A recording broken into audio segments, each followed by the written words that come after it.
Welcome to Contrarian Humanitarian, your blog and podcast for all things international development, analyzing global injustices and building solutions for a better world.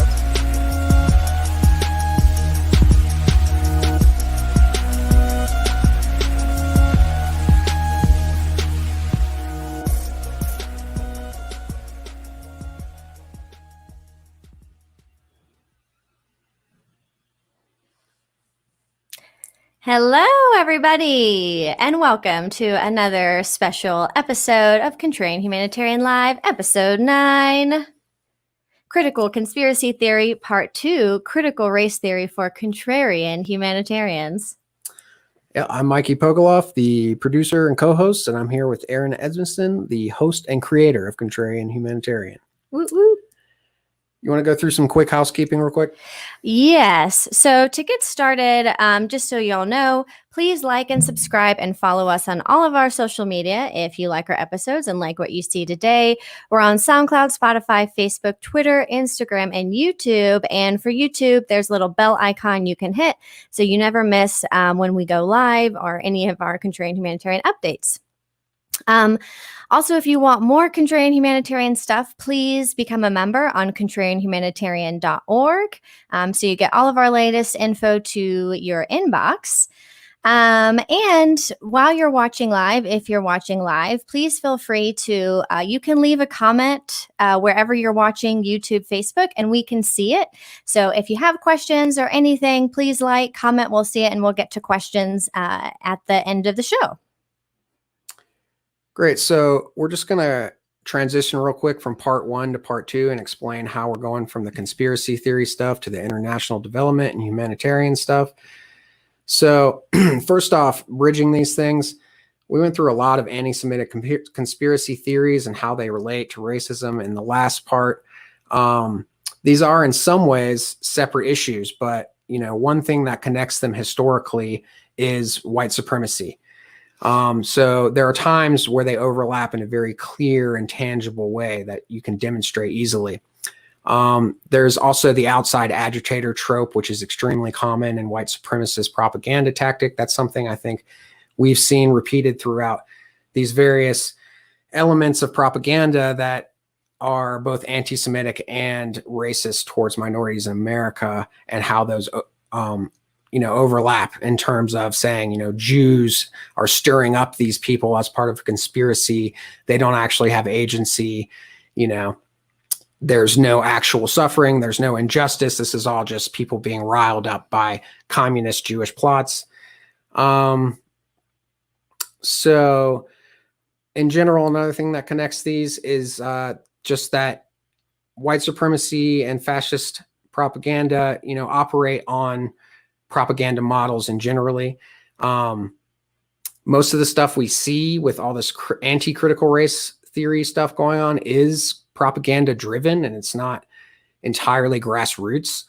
So these propaganda models are important in holding white supremacist systems and generally exploitative systems together, because you need scapegoats, you need rationalizations to explain away the inhumane treatment of people and the exploitative nature of these systems. And so this is where contemporary racism comes from, in my understanding, at least in part, particularly the concept of whiteness. It's not like quote unquote otherizing or even similar phenomenon to what we think of as race or racism today has never existed. But whiteness and blackness to some extent, as we think of them particularly now today, and race in general, from an American perspective, is fairly unique to this period of history. And that development directly relates back to this need to create scapegoats and dehumanize people while prioritizing others. And this is the propaganda model to uphold the paradigm that we live in. So in this way, anti-Semitism and modern racism, the concept of whiteness, all of these things are sort of fruit born of the same tree. So hopefully we've effectively bridged the conspiracy theory or the cultural Marxist conspiracy theory together, the anti-Semitic theory, and how it overlaps with American racism against Black people and the civil rights movement and other minorities.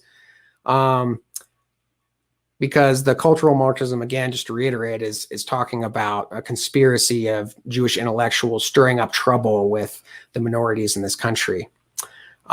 So how does this relate to international stuff, Erin? Can you bring this around a little for us? Yeah. So getting into part 2 today, tying it into a broader international scope, we wanted to relate what we're talking about with cultural Marxism and getting more into critical race theory today than with international things, because we believe that you can't understand white supremacy with and tackle questions and systemic racial injustice in the United States without understanding white supremacy on a global context. And at Contrarian Humanitarian, of course, we think that's very important. So you can't fully understand, like I said, white supremacy without addressing white supremacy on an international scale, which was largely manifested, as we know, through colonialism and now neocolonialism and globalization. And of course, this is true for international development and the humanitarian sectors, which we'll get into and come back to in a moment. But CRT's scholarship does not ignore this question of globalization. And to illustrate, I just wanted to share an excerpt from a critical race theory introduction text edited by Delgado and Stefanich. I'm sure Nathan, our guest, will probably be able to correct me on that. But this came out in 2001. And I just thought that it put, the main, what we're talking about, globalization, really well. So I'll just read that. Some crits being critical race scholars, some crits believe that the situations of domestic minorities and peer workers in third world countries are linked and must be addressed together. History suggests that they may be right. Sweatshop and other exploitative conditions in overseas factories generally afflict poor, formerly colonized, people of color, many of them women. Decontextualized free market ideology would hold that American corporations are merely offering these workers the going wage, or maybe even slightly better. Critics point out that the reason these wages are low and the new jobs attractive is that U.S. and European colonialism has robbed the former colonies of their natural wealth, suppressed the development of local leaders, and conspired with right-wing dictators to keep the people poor and disorganized. If the materialist wing of critical race theory is right, domestic minorities have suffered at the hands of very similar forces. Indeed, their fates are linked with those of their overseas counterparts, since capitalists can always use the threat that investments will relocate overseas to defeat unions, workplace regulations, welfare, and other programs of interest to U.S. minorities. So yeah, that's the globalization point. Do you want to talk about the next point we think is kind of... Yeah, this series has been evolving as we've been going through it, how we think about it, how we're going to structure it. But one thing I've been noticing in this dialogue around critical race theory that's sort of getting lost is while liberals are coming to the defense of critical race theory against a sort of conservative propaganda onslaught, and I think that's largely good, and this needs to be happening, I have noticed there is a bit of a tendency to soften the message of critical race theory to make it more palatable in this culture war, when in reality, a lot of what is in critical race theory and what it's saying is actually somewhat radical.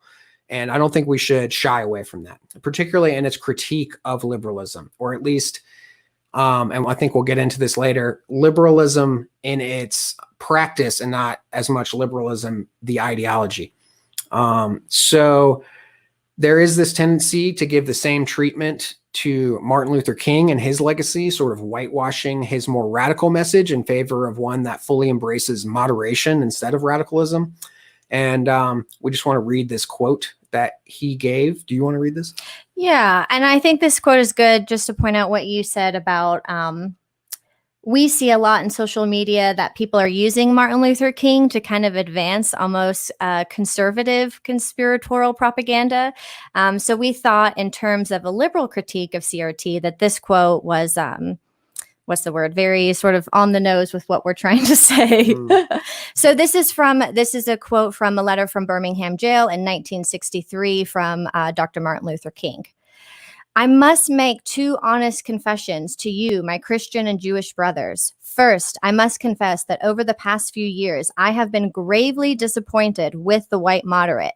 I have almost reached the regrettable conclusion that the Negro's great stumbling block in his stride toward freedom is not the white citizens' councilor or the Ku Klux Klanner, but the white moderate, who is more devoted to quote unquote order than to justice, who prefers a negative peace, which is the absence of tension, to a positive peace, which is the presence of justice, who constantly says, I agree with you in the goal you seek, but I cannot agree with your methods of direct action, who paternalistically believes he can set the timetable for another man's freedom, who lives by a mythical concept of time and who constantly advises the Negro to wait for a more convenient season, quote unquote. Shallow understanding from the people of goodwill is more frustrating than absolute misunderstanding from people of ill will. Lukewarm acceptance is much more bewildering than outright rejection. So, just keep rolling. I'm going to go back to my station, try to fix some things. I'm having more technical difficulties this week, but Erin's mainly hosting, so she's going to take it from here for a while. I'll see you in a little bit. Okay. Thank you, Mikey. Okay. So going back to the humanitarian sector, as we said, Mikey might put up the Guardian article that we talked a little bit about last time, but I just wanted to briefly, maybe he'll pull it up, the article in the Guardian about the International Rescue Committee and white supremacist culture being pushed in the organization. I shared a little bit about my story last time. Won't go into that as much, but all this to say is that we wanted to reiterate this article again after the quote that I just read from Dr. King, because part of Contrarian Humanitarian is pointing out the liberal critique and recognizing that these international global institutions like IRC, like the UN, like IMF, like WTO, these are largely, created and employed by quote unquote liberals. But as we see, they are often more interested in racial justice rhetoric or rhetoric of progress than actual systematic change. So with all of that said, we hope that kind of bridge what we're trying to do with this two-part series, covering a lot, going from conspiracy theory to critical race theory to, what does it all mean for international development and humanitarian sectors. So, of course, like I said, we have another great episode today, and I'm really excited that I will be introducing Dr. Nathan Cartagena, and he will come on in just a second. And Dr. Nathan Cartagena is a blogger at Mestizo Meditations. Please tell me if I'm correctly pronouncing this. Okay. And a philosophy professor at Wheaton College, specializing in military ethics, critical race theory, moral psychology, political philosophy, and Thomas Aquinas. So such a breadth of expertise, and we're so excited to have him here to really break down what critical race theory is and how it relates to inevitably decolonization movements and the history of international humanitarianism and all of this good stuff. We're going to get into so much because Nathan is a wealth of knowledge like all of our amazing guests. So we'll speak with him. And then at the end, please stay tuned because we're going to bring back last episode's guests, Andrew Woods and Sam Hoadley-Brill, to have a more robust philosophical discussion with all these great philosophy guests. Okay, so welcome, Dr. Nathan Cartagena. How are you? I'm doing well. It's good to be with you, Hermana Erin. It's a joy to talk about CRT and decolonialism and to think together about how we can promote actual justice and mercy, certainly domestically, but also internationally. If I may, I want to make sure that I note that I'm coming from the ancestral lands of the Ojibwe, the Ottawa, and the Potawatomi, which is now currently called Wheaton, Illinois. But again, it's great to be with you, sister. Thank you so much. Thank you so much. So if you don't mind, I'd like to get started a little bit on a personal note, and maybe we can weave some of your, personal narrative throughout this podcast. Because when we first met you, Mikey told me about you, and he said, this guy has such a unique voice, an amazing voice. And when we talked, when we had kind of our talk before this. I just thought our conversation was electric, and so excited to have you back on. So if you wouldn't mind just kind of sharing a little bit about how you came into your voice. Yeah, thank you. Thank you. I will start in a way that's contrary to typical U.S. academic speak. So Great. typical U.S. academic speak involves discussing one's credentials. I think that that's largely a foolish start. So I want to start with family. I want to start with communities that shape me. I am the son of an Anglo mother whose family comes from the U.S. South. They were immigrants from England and from Ireland, and they settled in places like South Carolina, Georgia, North Florida, the hills of Tennessee. I'm also the son of a Puerto Rican father. So my dad's entire family, they're from Boricuan or Puerto Rico. And my parents are coming from, therefore, families that are profoundly shaped by what we could call Anglo-Saxon white supremacy, visions of Anglo-Saxon white supremacy. So my mama, on my mom's side, my grandma and my grandpa, they were both born and raised in the Jim and Jane Crow South. And so visions of white supremacy, along with the structures of white supremacy, shaped who they were. And it's also important to see that the same justices that ruled in Plessy v. Ferguson, that established as a federal law separate but equal, so the rise of gave the federal nod to the rise of Jim and Jane Crow, also oversaw the cases about how to incorporate Puerto Rico. And they deemed that Puerto Rico was a non-white place filled with mongrel people that were a mix of Iberian, indigenous, and African, and that had no place in what was supposed to be this grand white republic, as Alexander Saxton talks about it, or we could call it the White Empire. Of course, people like Teddy Roosevelt and Henry Cabot Lodge had been extremely interested in acquiring Puerto Rico, especially for military purposes, the ability to have a quick point of access to the Panama Canal, etc. But even though they wanted to acquire Puerto Rico, they were not eager to assimilate Puerto Ricans into what we in Puerto Rico will call the mainland, so the contiguous United States. So both of my families are profoundly shaped by visions of Anglo-Saxon white supremacy. And it's also true that both of them in varying ways would have denied it / not recognized it.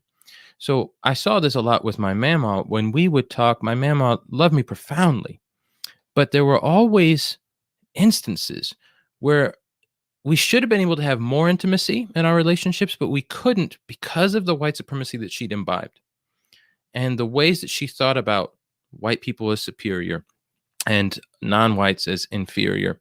And her whole family would be pushing these ideas. And so there were times where she was very concerned about the fact that I had Black friends.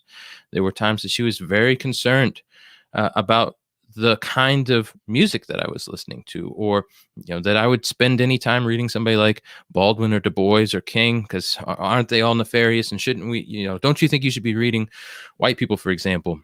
And I vividly remember being down in South Carolina visiting with her and some of my other family members, and I was noticing racist comments, and they kind of culminated in one point where some of my relatives from my mom's side looked at me and said, "Don't worry, we'll make you a white man yet." And I went, "What in the world is going on?"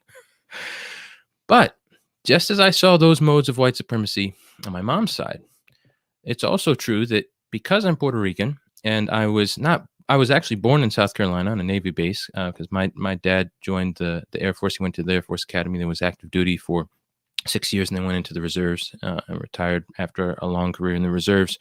But I was born in Charleston, South Carolina, again on a Navy base. But we ended up moving when my dad went to the reserves to Philadelphia, and then we moved from Philly to New Jersey. So I spent most of my childhood in Central Jersey, right next to Rutgers University in Somerset, New Jersey. And there, because of the immigration or the migration, we could say, of Puerto Ricans to places like Philly and New York, especially places like Brooklyn, and the kinds of solidarity the Puerto Ricans had with African Americans, since Puerto Ricans were seen as non-white, and they had modes of solidarity with African Americans, they were often racialized as Black. So I was in fact racialized as black, even though I'm very light skinned. So many of my friends, perhaps people who saw me as an enemy, they would racialize me as black. And it was very confusing. And my mom's family didn't understand most things about racialization. And then my dad's family, they knew some things, but they were actively trying to assimilate into visions of Anglo-Saxon whiteness to get out of patterns of exploitation and oppression that come with mainland Puerto Rico relations. And that involved, for example, my father not teaching me Spanish when I was young, and that caused problems in part because one of the things that can happen even within racialized minority communities, especially we could say in racialized minority communities, you get another version of what are called purity laws. That at least it's race scholars will call them that, and I'll call them that too. So you get an idea of people will hold an idea of what it means to be authentically Latino and Latina, for example. And if you don't speak Spanish, for some of them, that means you're on the outs. And so I would experience a lot of discrimination and anger from certain Latinos and Latinas because, well, you're a sellout, you don't speak Spanish. That wasn't my decision. I couldn't choose to learn it or not when I'm 1, 2, 3, etc. But as much as there was resistance from certain Latinos and Latinas, I then found that there was a welcome from African American community, Afro-Caribbean community. And I ended up largely accepting the racialization of me as black, but that caused problems because, as you can imagine, my Anglo family not down with that at all, but also my Puerto Rican family not down with that. Why? Because forms of white supremacy that are part of, as you all were mentioning, European colonialism that begins in Iberia, begins with Portugal, begins with Spain. That all shapes places like Puerto Rico. It shapes places like Mexico. It shapes places like El Salvador. And so there are modes of anti-black colorism that are present there. And when I told my abuela and my abuelo, oh yeah, I'm black, they were like, ¿Qué? What? And they're like, no, you don't understand. Like the vision in Spanish, they talk about improving the race, mejorar la raza, right? You're supposed to improve the race, which means you're supposed to whiten.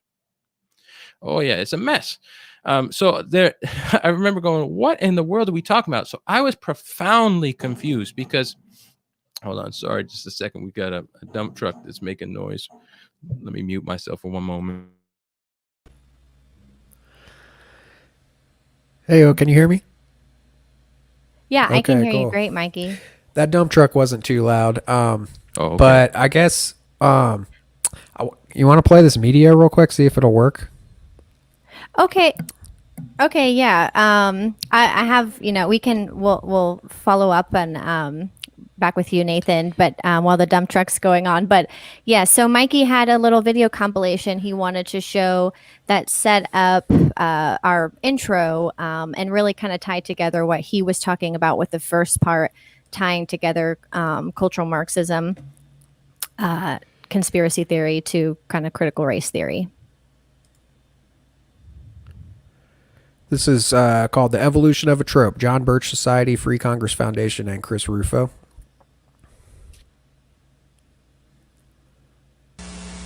The communist plan for the conquest of the United States was explained to the American comrades by Moscow's agent, Joseph Pogany. Pogany was sent to this country by Stalin for the specific purpose of laying the groundwork for the agitation that would eventually develop into a Negro revolutionary movement. For our audio-only listeners, there's a picture showing how Pogany is portrayed as extra stereotypically Jewish in this video. And so the seeds of dissension were sown among both the black and the white races.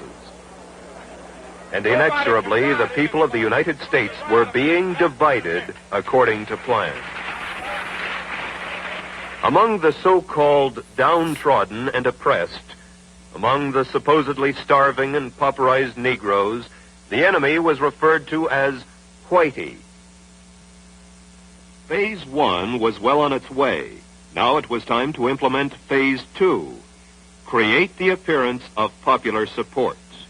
Beguile the people of the United States and the world into believing the pious fraud that the civil rights uprising, led by a handful of agitators, was a popular movement of the whole Negro race in the United States. By this time, the communist champions of the Negro race had hidden the revolutionary ideas and slogans for a Soviet Negro Republic behind the humanitarian banners of jobs, security, civil rights, and peace.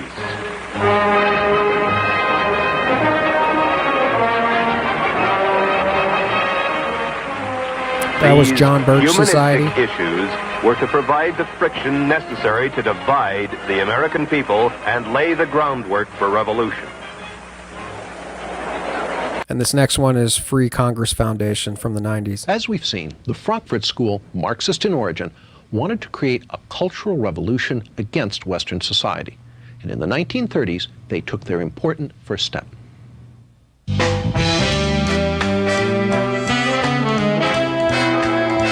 the 1930s, the work of Horkheimer, Adorno, Fromm, and Marcuse issued in its first tangible product, critical theory. The term critical theory is something of a play on words. One is tempted to ask, what is the theory? The answer is, the theory is to criticize. Through unremitting, destructive criticism of every institution of Western society, they hope to bring that society down.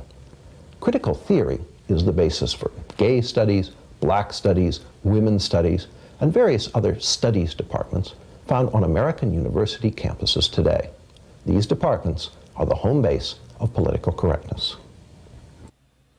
William Lynn once went to a Holocaust denial conference and reminded the audience that all these guys were Jews.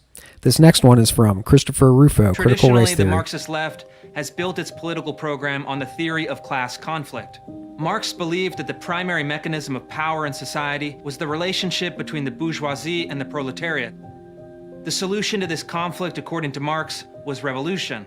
He believed the proletariat would eventually gain consciousness of its plight, seize the means of production, and usher in a new socialist society. But rather than abandon their political project, the Marxist scholars of the era, calling themselves critical theorists, simply updated their theory of the revolution. They set out in search of another entry point for their politics and found it in the social and racial unrest of the 1960s. Over the course of the decade, the critical theorists gradually abandoned the old economic dialectic of bourgeoisie and proletariat and replaced it with a new racial dialectic of white and black. This provided the ideological basis for the radical movements of the era, including the Communist Party USA, the Black Panthers, the Black Liberation Army, and the Weather Underground. The vision of the critical theorists and the racial revolutionaries, however, eventually lost out to the vision of the civil rights movement and Lyndon Johnson's Great Society. Critical race theory is an academic discipline that came to fruition in the 1990s, building on the intellectual framework of critical theory and identity politics. Sometimes it's directly labeled critical race theory, but it's usually deployed under a series of euphemisms, such as equity, social justice, diversity and inclusion, and culturally responsive teaching. All right, that's enough of listening to Chris Rufo, I think. That was quite a compilation. Thanks. It's I wanted to play in the last episode. It's sort of more relevant to the topics of the last one, but I think it really demonstrates how much this trope is just the same thing repackaged over and over again. Yeah, and I can add that I've seen versions of this trope in both sides of my family, and it's one of, as Hermana Aaron was asking, how did you acquire your voice? This is one of the reasons I've spent so much time reading, so much time listening to various voices, racialized minority, racialized majority, those in the United States, those international, to try to understand what are the kinds of white supremacist ideologies that were shaping Myanmar, that were shaping Awela, that were shaping Awela. What were these ideologies and structures, and especially the legal structures, that made it so that we were all habituated into patterns of seeing that were white supremacists? You all had mentioned the forms of anti-Semitism. I mean, that's what you're finding in Iberia right before the colonial period, extreme forms of anti-Semitism. In fact, in Spanish, there was a phrase for Jews that converted to Christianity that were still supposed to be seen, therefore, as dubious converts, and it was conversos. And there were tremendous questions that were pretty much life and death like questions that Jews in places like Iberia or Spain would experience. And in fact, because of the kinds of persecution that Jews were experiencing, because of the rise of discussions about pure blood in particular. That was a huge theme in Spain. Many Jews, when they could, they actually left and went to the West to try to escape. And we don't know enough about it, but there are some Jewish ancestors in my family that it seems did precisely this, because they're like, we got to get out of Spain, and they settled in places like Puerto Rico. Again, we don't have enough of the family history, because noting that is not something that would have been looked highly upon. So there are all sorts of ideologies that lead to family erasures, that lead to erasures of history, to communal understanding, etc. And those are the sorts of things that are ubiquitous in my family. The kinds of militarisms and the modes of colonialism that existed between the United States and Puerto Rico, at times, some of my family members will acknowledge it, and they'll have great discussions about it, and we can be honest about the relationship that the United States has with Puerto Rico. Other times, I have family members that just want to pretend like, nope, no, let's hide all that, and the United States is nothing but grand. And so trying to think through how it would be that, especially these modes of cultural production that you all are highlighting with the Birch Society, with Rufo, how is it shaping Latinos and Latinas down in places like Puerto Rico, the diaspora in places like New Jersey or Brooklyn, for example, but then also how's it shaping somebody like Mama, how's it shaping somebody like my grandpa?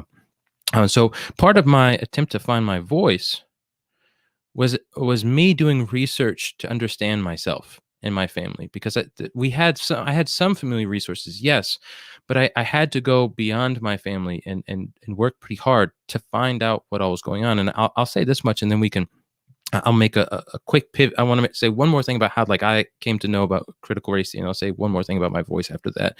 So I ended up learning about critical race theory from Dr. Tommy J. Curry. I was at a philosophy department potluck at Texas A&M University. It was supposed to kick off the year. I was doing a master's degree. It was my very first semester doing a master's degree, and I felt lost at this dinner. And I think Dr. Curry noticed that I was lost, and he walked across the room, introduced me to himself, to his wife, Dr. Gonetta Curry, to their children. And in the course of our conversation, I think he realized, because I was Puerto Rican, and because I had a lot of questions about race and racism, at this point, I still wasn't thinking a whole lot about white supremacy, to be honest. I was one of those that had accepted ideas about racism that were decoupled from ideas about white supremacy, because that's what I'd inherited. And Dr. Curry, I think, knew, okay, you'll do quite well to think about critical race theory, because they're giving attention, critical race theorists, to law and the ways in which law and legal institutions have served to promote and spread white supremacy. And so Dr. Curry said, yep, I think you'd appreciate critical race theory. Read these texts. Don't read these other texts, because CRT is already at that point undergoing a gentrification, and this was in 2011. And so that's one of the things I started doing. I started reading critical race theory. I started reading race scholarship, as I was finding all sorts of stuff in the footnotes by critical race theorists. I was like, I don't know anything about this. So I'd go and hunt down an article or a book that they recommended. And I start reading, and I went, whoa, the world is not what I thought. And to put it in a register that that some who have read Plato will appreciate, for me, it was very much like exiting a racialized Platonic cave. It took a lot for me to recognize just how racialized the world was, just how fundamental a role white supremacy had in shaping the West, and frankly, shaping all of the rest of the world once you get the imperial pursuits of other European countries up and running. And then not just thinking about it in terms of history in general, like, okay, this is where France was, this is where Britain was, for example, but then taking it into very personal notes. And this is where I wanted to pivot. And for me, especially thinking about the ways in which the church served as a vehicle to spread white supremacy all across the globe, and then to maintain what are known as pigmentocracies, governments that were deemed to be for and by people that were racialized white. And one of the reasons that was so important to me is because I'm a committed Christian. I was born into and raised in a Christian family. I very much love the church. In Christian circles, we talk about the church Catholic, lowercase c, so the universal church, and I'm striving to hear from all my sisters and brothers across the church. And as I did that, I had to think long and hard about this heinous legacy of, say, Iberian conquest in the name of Jesus, the Pope, blessing all modes of conquest that are connected even to, of course, the African slave trade, and seeing how you had Christians defending slavery, seeing them use tropes from, for example, Joshua to defend conquest. We are the Israel, they would say. We white folks are the Israel. And these indigenous peoples, also my ancestors, the Taínos, right? They're the Canaanites. They're the pagans that we have to conquer. They're the ones we have to slaughter, et cetera, et cetera. Of course, there were some debates, including, especially in Spain. One of the key universities here is the Universidad de Salamanca, so the University of Salamanca. There were important questions that people like Francisco de Vitoria asked about the heinousness of the conquest. People like de las Casas were asking about it. But still, even when you see certain defenses of the claim that these conquests are heinous, you still also see these explicit defenses of superiority and white superiority. So, as I understand it, Christians have to do justice to our family history. That's how I'm thinking about all these histories. And we have to ask ourselves, how is it that despite the fact that certain people will have had a robust Trinitarian theology, will have had a robust what's known as vision of God as three persons, Father, Son, and Holy Spirit, or they'll have a robust what's known as Christology, a vision of Jesus as Savior and Lord, we could say, how is it that they were at the same time blessing racial conquest, blessing and participating in the spread of pigmentocracies, et cetera? These are questions, if you're a committed Christian that's going to take church history seriously, you have to wrestle with. And so part of my effort now to find my voice is to locate myself, not just in those family histories I've described that we might think about biological family histories, but also we could say something like ecclesiastical or spiritual family histories. And yeah, sure, there are some times where you see the Lord's at work and you can find encouragement, but the truth is, much of it is just a confirmation of what in Christian circles we would refer to as doctrines of sin. Like, it's bad. It's really, really, really, really bad. And Christians don't do themselves, don't do their neighbors, and certainly don't do God any justice by ignoring these histories, by pretending they're not the case, and by acting as if they aren't still shaping us today. Wow. Thank you so much for sharing your story and for, going to your pivot, what you're talking about. And we talked about this before in our interview of the importance of Christians understanding their own history. And that's kind of what we want to do in this episode. And part of Contrarian Humanitarian is for humanitarians to understand what is our history. As just actors that are trying to advance the well-beings of society at an individual and, macro level. Because, as Mikey just played in the video, one of the things they said was under the humanitarian banner, and of course you think that these, things are positive, and that these institutions are positive and doing good works. But as we know, and as you just talked about the Christian tradition, there are many of terrible, horrific things in that history.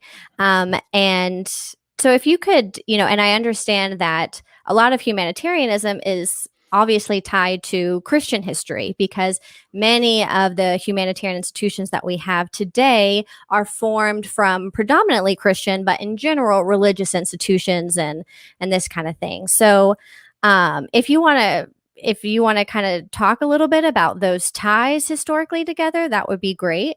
And I guess I just want to also say one other thing. You did already sort of answer this, but I wanted to be clear for our audience kind of what critical race theory proper is. And you kind of said that a bit when you talked about your professor giving you these books and that it's, illegal studies. But if you want to kind of maybe clear that up a little bit and then get into the history of Christian and humanitarian traditions. Yeah, I'm happy to do that. Let's start with the latter. So I'll talk about three senses of critical race theory. This is something I found very helpful, and many others do, as they've talked with me about critical race theory. So we can distinguish three senses or three meanings of critical race theory. The first is the proper meaning, and that requires us to see that critical race theory is a legal movement that's aimed at understanding, resisting, and remediating racism and white supremacy as they're spread through U.S. law and legal institutions like law schools. By the way, speaking about moderates, one of the things to see is that CRT emerges in responses to places that would deem themselves liberal or progressive, not actually promoting racial justice. So Harvard's, for example, you think about University of Wisconsin law schools, for example, Berkeley law schools. And one of the things that was so shocking to some of the founders of CRT, like Kimberly Crenshaw, was like, wait a second, hold on. You're opening up enrollment to more racialized minorities, because remember, this is there. Many CRT founders are actually some of the very first people to get into law schools that historically had rejected racialized minorities and said, no, we're pretty much like an all-white school. One of the CRT founders, Gary Peller, talks about being a professor at the University of Virginia's law school and saying, yeah, they resisted integration, and then finally they were forced by court mandate to integrate, but nobody that was on the admissions committees got changed. So the same people that have been promoting forms of Jim and Jane Crow and, segregation were now supposed to implement things, and there'd been no change, et cetera, et cetera. So one of the things that you find in the law schools in the 70s and in the 80s is that though there's an increase in the number of racialized minority students that get enrolled, there is still an enormous dragging of the feet with respect to hiring racialized minority professors. And this is one of the reasons why, for example, Derek Bell famously ends up protesting and resigns eventually his second stint at Harvard. By the way, it's also important to note that Derek Bell, the founder of critical race theory, he is the very first African American that was tenured at Harvard Law School in the late 60s. So critical race theorists are beginning their projects in law.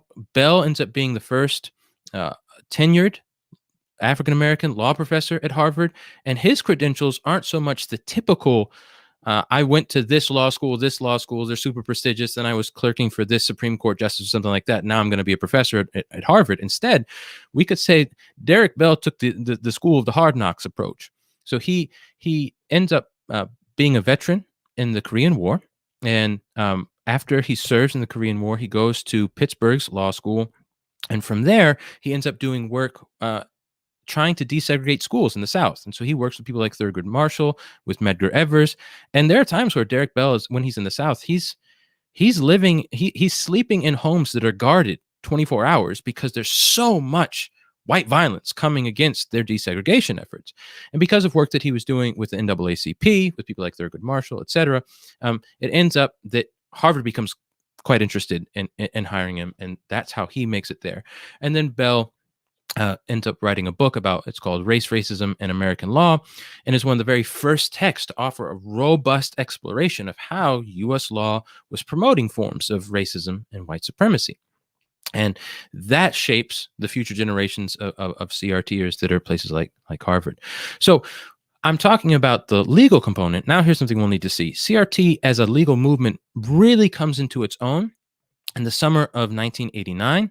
There's a group of law students, recently graduated law students, and some law professors like a Derek Bell, or Richard Delgado, and they all meet at the University of Wisconsin's one of this like satellite places that they had, and they have the first ever conference on critical race theory.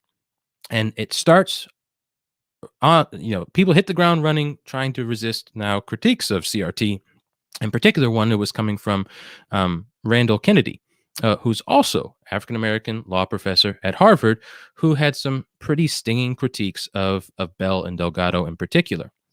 So it's in the late 80s, you get the official rise of the movement, and then the early 90s, you get CRT scholars putting out more articles, more books. The very first book is called Words That Wound, and that's published in 1993.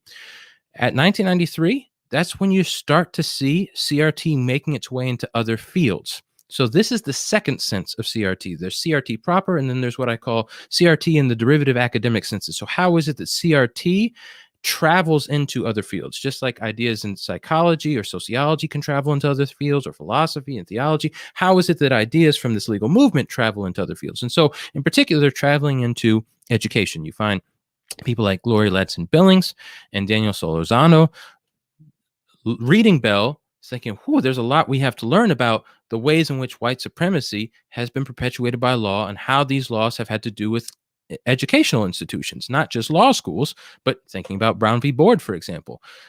Bell famously says that Brown v. Board 2, which is the decision where the Supreme Court says, well, we'll desegregate in all deliberate speed.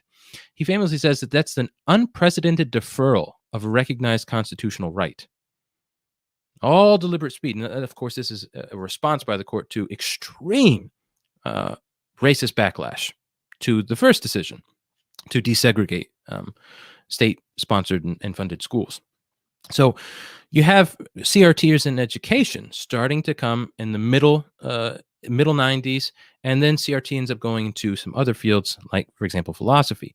But remember, I meet Curry, Dr. Tommy Curry, in 2011, and one of the things that he's saying is, as CRT has traveled into other fields, people gentrify it, so they'll take the label, and then they'll do whatever else they want to do with it. And so some of what we're seeing going on with Rufo, for example, there were versions of this happening in academia. They weren't necessarily as nefarious in the sense of like, let's just take, this is the third sense, is what I call the culture war sense, which Rufo is a key example. He's like, I'm just going to take the term, I'm going to empty it out of everything else, like whatever these CRTers mean, and I'm going to throw in everything that those in the United States will hate. And he said this multiple times. He's like, yep, this is exactly what I'm doing. He's not even hiding it. He brags about it on Twitter. So I'm not saying anything new. This is precisely the sort of thing, by the way, that Christians should loathe, should be the first to resist and remediate. And unfortunately, there are millions of Christians that are supporters of this kind of heinous failure to love neighbor, to love their CRT neighbors by actually doing justice to the views that they have, to the movement that they establish, etc. So would you find in academia some gentrification? And now, again, the third sense, the culture war sense, I mean, it's largely, as you all had discussed in your first episode, the case that people like Rufo are taking all discussions of racism, white supremacy, systemic racism, and they're saying, yeah, that's just CRT. And so it's mass chaos to talk about what, in fact, CRT is. And then, quite bluntly, there are a few that are interested in having just precise conversations about what CRT actually is, why did the movement get started, what are the different views that people have, etc. Now, you had asked if I could pivot to some discussions about humanitarian things. I want to do it this way. A number of the founders of CRT were committed Christians. One of the examples is Derek Bell. Derek Bell he's baptized when he was younger in the AME, so the African Methodist Episcopal Church. And he is steeped in what we might think of as the Black church traditions in the United States. He is especially attuned to Negro spirituals, and you'll find them scattered all throughout his work. But as Bell learned both the history of the Black churches in the United States, and as he was working through his experiences doing desegregation work in the South, and he was reading people like W.E.B. Du Bois, he becomes a champion of what's also known as the Black radical tradition. So it's long history. I mean, you see it going all the way back to folks like David Walker, for example, in the 19th century, of thinking about forms of systemic racism in the United States and how it is that, in particular, those that are racialized Black are subordinated, exploited, and oppressed. And this is, as it were, blessed by law. And you're seeing Christians within the Black church talking about this. And because of the views because of the ways that they're thinking about, for example, racialized chattel slavery, they often have what's known as an internationalist perspective. So they're seeing that the things that are happening in a place like South Carolina are connected to things that are happening in a place like Haiti, which are connected to things that are happening in a place, a whole host of countries in West Africa, for example. So I note this because if we fast forward to, for example, the very end of Plessy v. Ferguson, that's 1896. It's in 1898 that the United States is going to conquer Puerto Rico, the Philippines.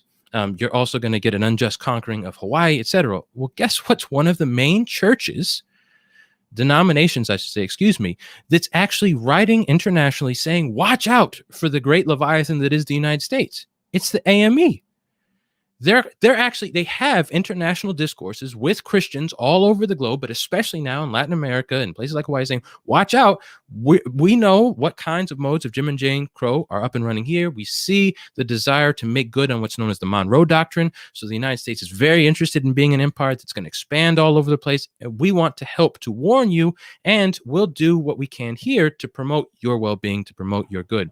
So Bell is, again, he's part of both.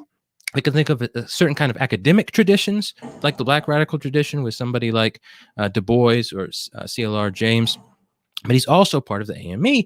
And so he is attuned to systemic racism. He's attuned to the histories of the churches and efforts internationally to resist it. And he's going to bring that to his work. But you're also going to get other CRT scholars. Some of them are not committed Christians, like, for example, Richard Delgado, who is connected to the Chicano movement.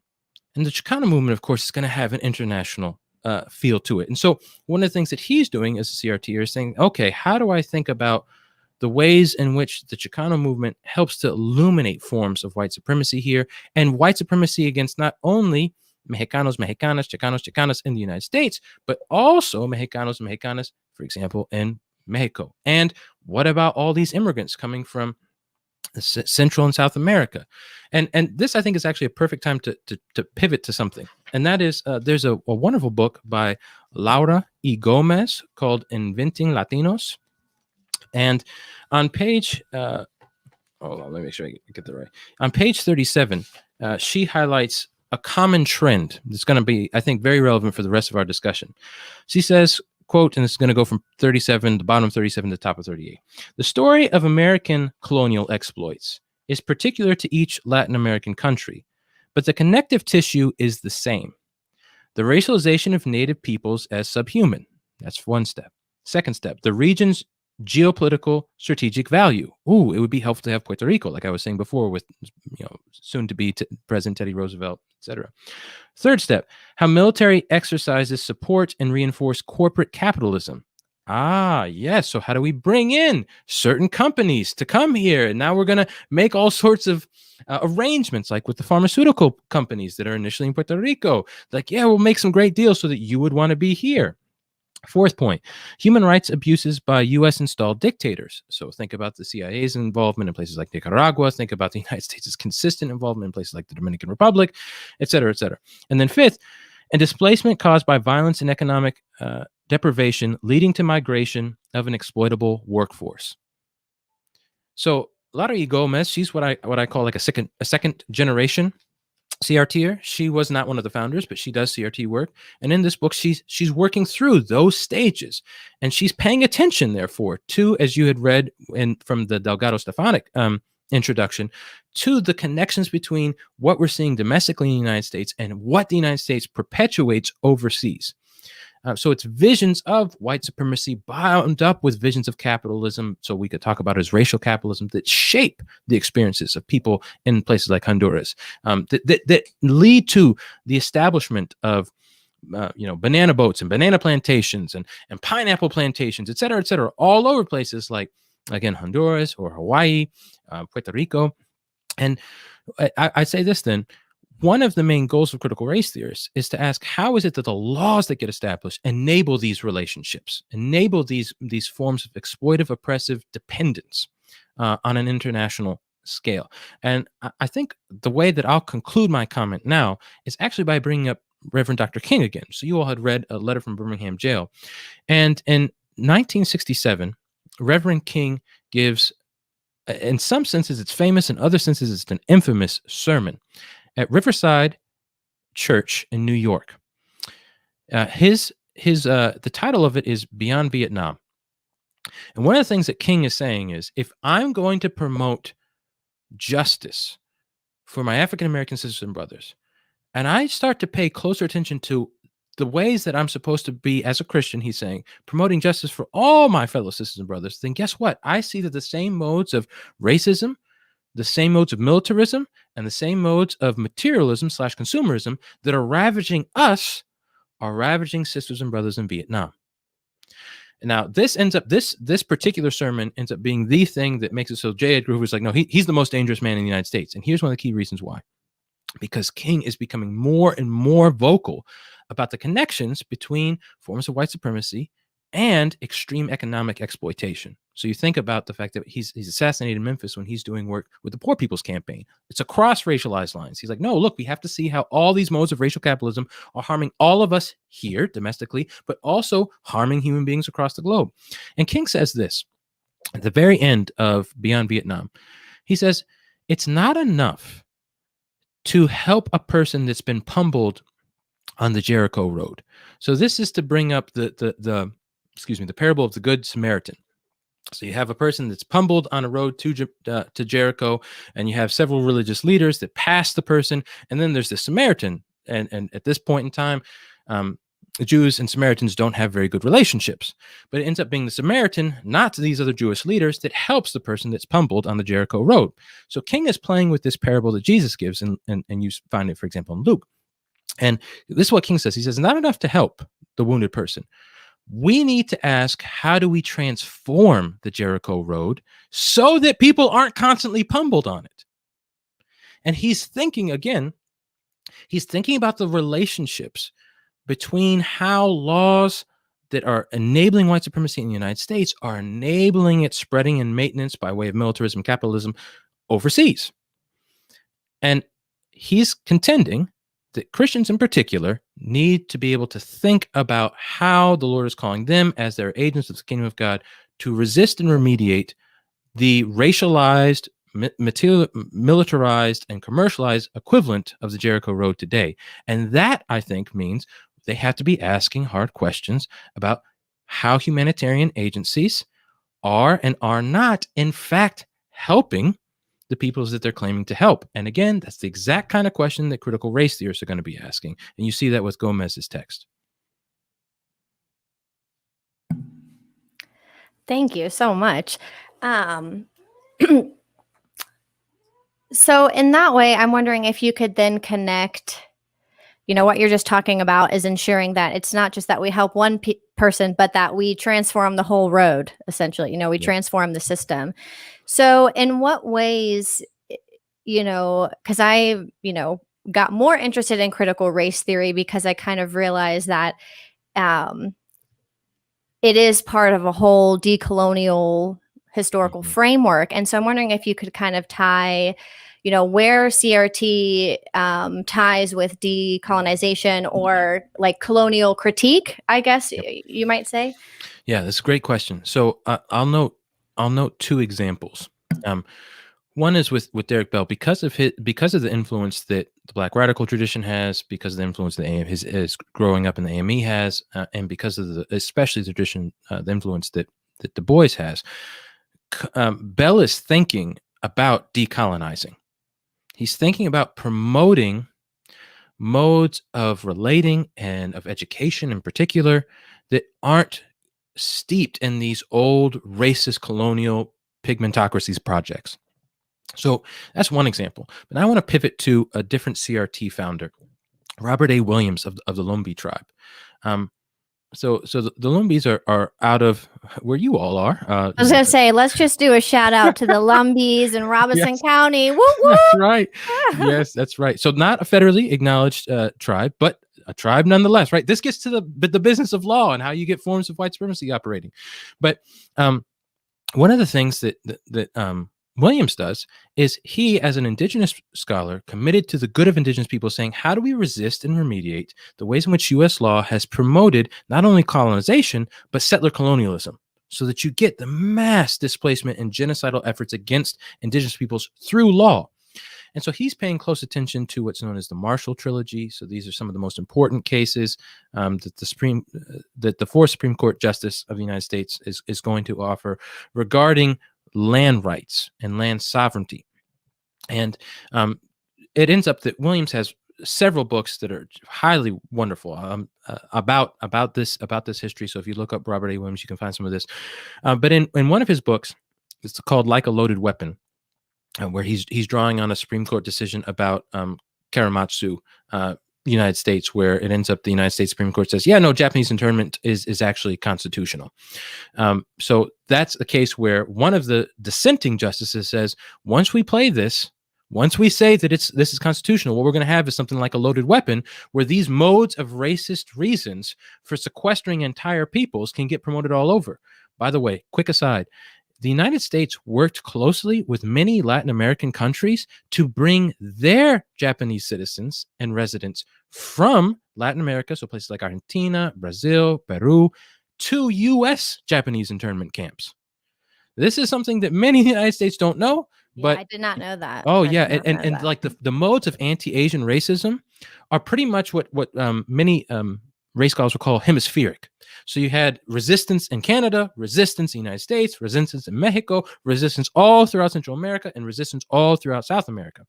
A lot of times, because of the U.S.'s dominant relationship, especially to Latin America, you'd have the United States federal government working with the federal governments of other countries to relieve the yellow peril, problem.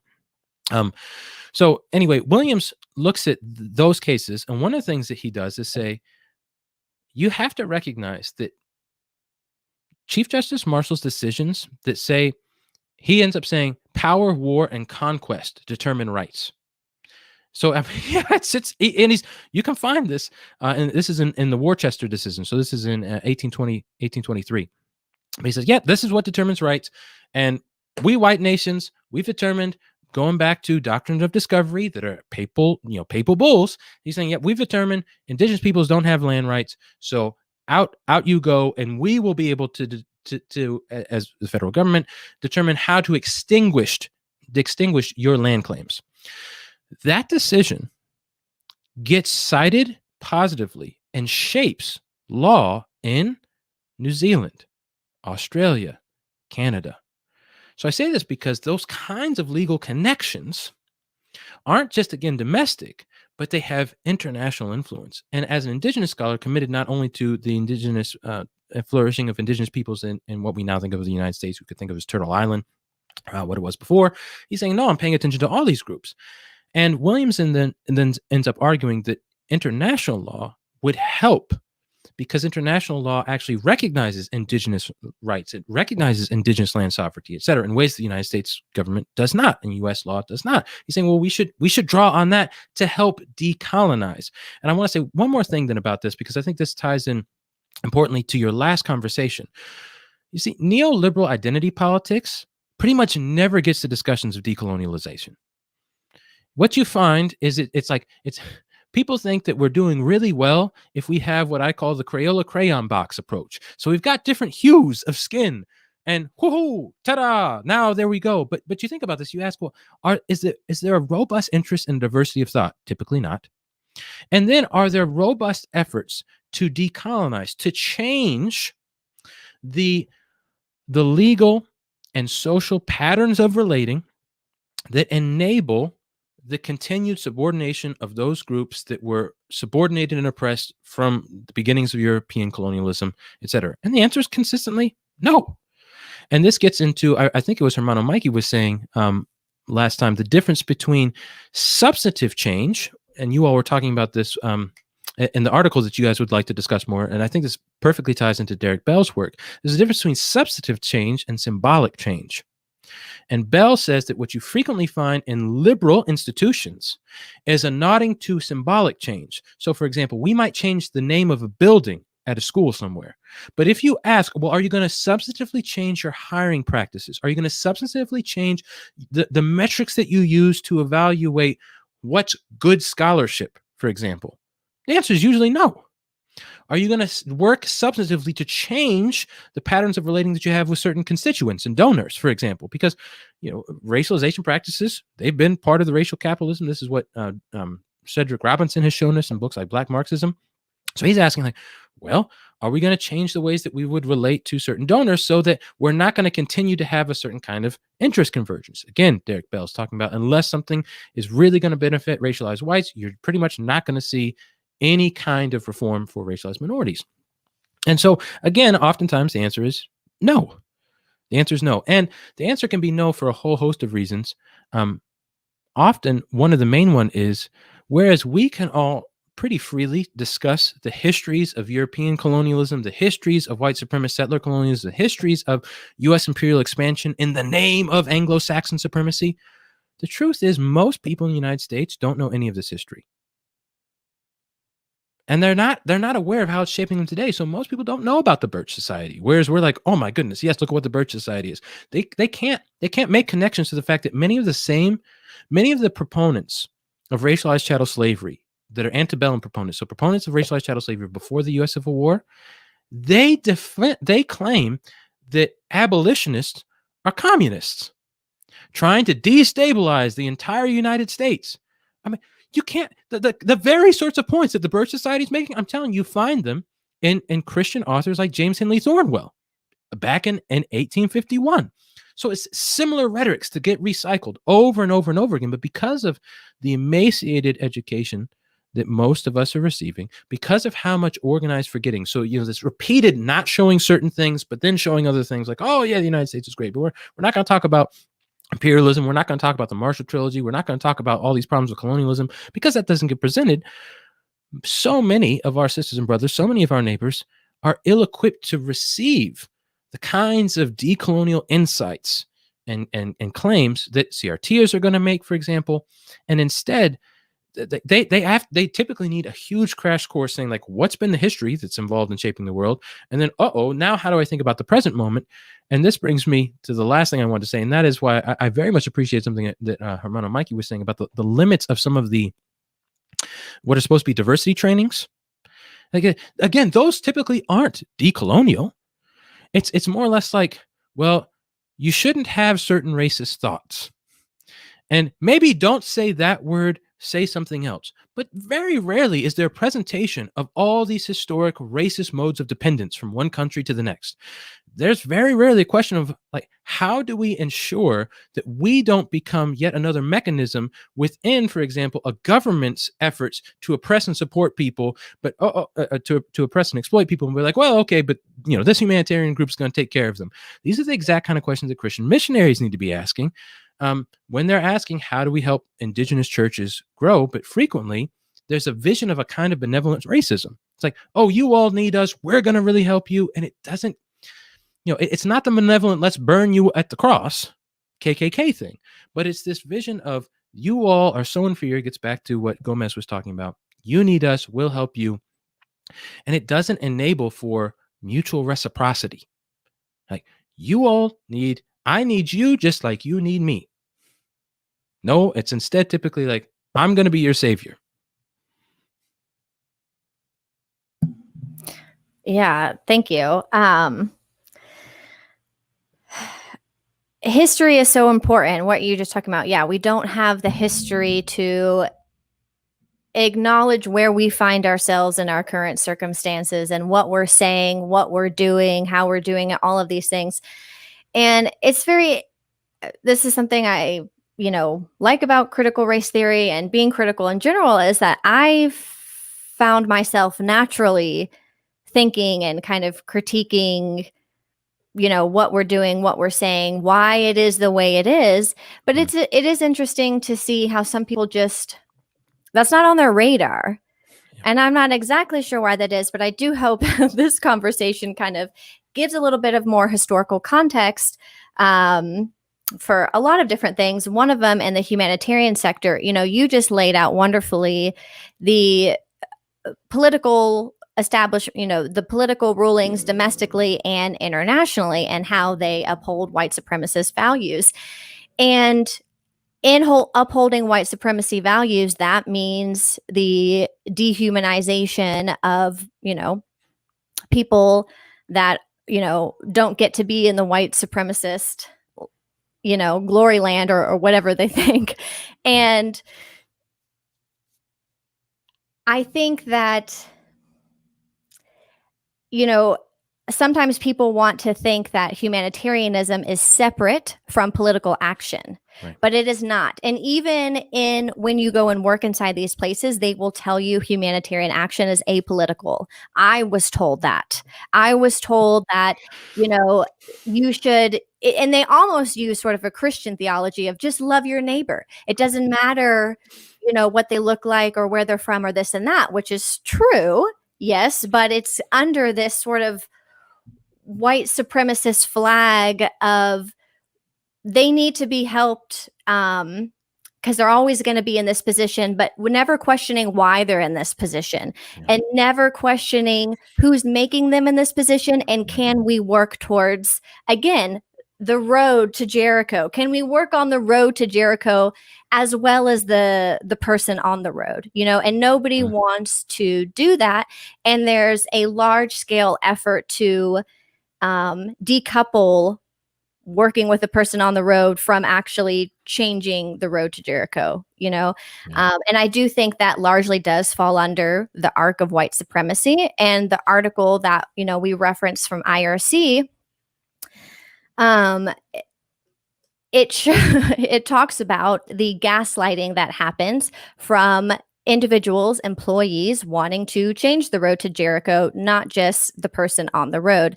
And like I just said, getting gaslighted, being called names, being harassed. And that is a culture of white supremacy. And another thing I just wanted to add, because you brought this up when you first started talking, which I loved it, which is that I don't like to start off talking about like typical sort of quote unquote successes or whatever, or like the letters beside my name or this and that. That's a huge thing for me after working with people around the world and fundamentally realizing that it is not your job title that determines your character. So, and that is something that humanitarians desperately try to, or the humanitarian international development field desperately try to put on their employees, that yes, you are great. You are an amazing person because you want to do this international humanitarian work, whatever. They do try to put that label on you as a person. And I think it's a trick for a lot of reasons. I think that in and of itself is a white supremacist trope to define you by your quote unquote productivity, right? Because you're only successful if you're producing something. Visions of efficiency that you're talking about, for example, they're not prominent. Really, they don't even exist in most indigenous communities. And this is something that a lot of indigenous authors, including CRT scholars, will say, like, no, we're not thinking about efficiency as the primary goal. We're talking about having broader communal relationships, and we don't endorse hyper individualism, and we don't have the same views of money and of value. Like, we don't look at a plot of land and think it's worth in terms of finances this much. We don't think our labor is the sort of thing that needs to be commodified in these ways and seen as worth X amount in terms of cash value. Yeah, and that is so important. Just understanding that piece of, indigenous philosophy, just understanding, in general, where the people that we're working with in a humanitarian field of, wherever, whether you're like domestic, working with people that are from quote unquote the same country as you or from other places, whatever, it's important that we know and understand their philosophies, where they're coming from, their culture, because that should ultimately shape how we interact with them. We have to understand where other people are coming from, their modes of thinking, and how that differs from us. Because one of the things I think that is, whenever you're working with somebody in a certain social service, some people, I think, in a white supremacist framework, take on that patriarchal role. But in my belief, it all comes to honesty and humility. You're both human beings. You both are, needing a certain amount of resources or assistance. This is the truth. This is what is available to you. This is how you access it. This is how it works. That's what people need, just information and, coming from a warm place, and not just like, well, I think, this is how you need to do it. And if you don't do this, then you're not going to get this money, or all of these sort of patriarchal rules that are embedded in the white supremacist humanitarian system. And we don't do enough to acknowledge or just start to systematically change that and put in indigenous thought and philosophy and principles that are more collective and kind of more rooted in love and understanding than dehumanization. Oh, yeah. May I say a couple of things in response to what you've just shared, Hermana? So one of the things I was thinking about is Paulo Freire's book, Pedagogy of the Oppressed, as he emphasizes the utmost importance of having big picture visions of one's social condition. So you're not only asking, how do I relate to, say, my friends, my family, but how do I relate to the city or the town that I'm a part of? And how does that get situated in something like, if you're in the United States, a state? And how does that state get situated within a broader federal government? And how is that broader federal government relating to other governments, et cetera, et cetera? And so he's emphasizing the importance of paying attention to a whole host of social relationships so that you can understand why it is you do have these things and you don't have these other things. And to your point, I think one of the most troubling things that I've seen, for example, in certain missionary efforts to engage in like rescue missions or disaster relief, is there's very little attention paid to broader social dynamics. Little attention paid to what modes of exploitation and oppression and what patterns of dependence will our activities promote, or are they likely to promote? And I'll say this, going all the way back into the 1970s, 1974, there was a big conference in Switzerland. The number of evangelicals went to. It's called the Lausanne Conference. And there you had people like René Padilla, who was from Ecuador, saying,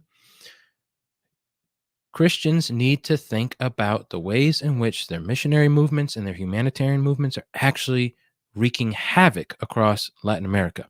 And so I say this because this is going all the way back to 74. There's a huge conference, and people like Padilla and John Stott, who's a pretty well-known English Christian, they were beating this drum over and over and over and over again. And what I find is many self-identified evangelicals in the United States don't know any of this history. They don't know any of these calls. They don't know any of what's known as like a biblical defense of the particular position. So why, what sorts of biblical passages, for example, were people implementing to or drawing from to defend these sorts of claims? But I also think that point highlights some of the tensions that we're describing, where there's what Padilla called the cultural Christianity that he says goes like this. He put it under this label, the American way of life. So he said what you frequently find are U.S. Christians thinking we have everything. There's not anything we really need to learn from you. You are dependent on us. We're going to come. You sit down and listen as we fix you and your situations. And Padilla is going, there's zero mutual reciprocity. There's zero effort, as you were saying earlier, Aaron, to understand us, our traditions, our cultures, our historical context, our languages in thick sense, not just like to rush a Bible translation, but really get to know us. And Padilla really pushed this. He's like, you're not asking what is God doing in us that you desperately need. You presume that God's doing all the work in you, and now you're going to be this vehicle of a divine love or something like that to us. And he's saying, no, that's just not how Christians are supposed to understand one another. And he uses metaphors like the Apostle Paul would use in terms of bodies and so forth. So emphasizing again the mutual dependence, not this idea is like we're on top and you're on the bottom, and you'll need all of our help. But that divide, as Padilla highlights, is really a kind of divide between those countries in the West that are deemed superior with the majority world, which is frequently seen as inferior. The last thing I thought would be helpful to add here is Christianly understood. One of the main things that the kingdom of God is about is establishing in part, but never fully, here and now, the kingdom realities of shalom. So what we could think of as peace, but here's another way of putting it. Across the board, right relating. So right relating to fellow human beings, right relating to other animals, right relating to the whole of creation, et cetera, et cetera. And this is something that people like Padilla and Stott, frankly, I think you're seeing similar ideas in folks like King and Howard Thurman. They're emphasizing. Brother Cornel West, who I know we all love, similar ideas. Like, how do we promote just and merciful and loving relations across the board? So Christians are supposed to be committed to that vision of shalom and trying to promote it wherever they are. And one of the things that's not compatible with shalom are these kinds of domination practices and visions of a certain kind of hierarchy, which I think you were getting at. So you had mentioned patriarchal visions. I'll add like a certain kind of paternalistic vision that's like, we're on top, you're the bottom, we're going to tutor you. And in fact, in critical race theory, this is called tutelary colonialism. So you come because we're the teachers and we'll tell you everything that you need to know. And I mention all these things in part because this is some of what critical race theorists are getting at. They're like, how do we establish laws that enable mutual reciprocity? And if you look at, say, Mosaic Covenant, or if you look at Torah, one of the things that's part of Shalom is just laws that govern things like courts and govern how we're going to care for widows and the poor and for orphans and for the stranger and for the refugee, etc. So Christians already have so many reasons to be concerned about these matters and see that as an integral part of the mission of God, the mission of Christ and the Spirit. But often in the United States, what I've just described gets deemed something like, oh, that's just social justice / the social gospel. It's not really a key part. And so you get these constant modes of segregation of, or I could say like divorcing of what's supposed to be more of a holistic Christian vision. And I'd also add that kind of vision of domination, we have the answers, you don't, is strikingly common in the CRT discussions. Meaning, you don't find very many people that are opposed to CRT really sitting down and taking time to talk with CRTers, to invite them to discussions, to have a thick, healthy engagement with their text. Instead, you get the kind of Rufo idea, right? Like, I'm going to tell you what CRT is going to mean, and off I go with all this, financial support and political support within the GOP, etc. It's yet another example of a kind of colonial mentality. I conquer you, too bad.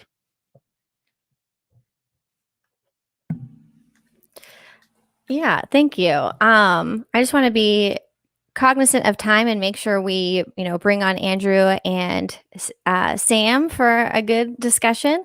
But I just so many thoughts to what you just said. Like, which one do I even want to say? But I guess if you want to bring Andrew and Sam on, Mikey, and then we'll maybe get a.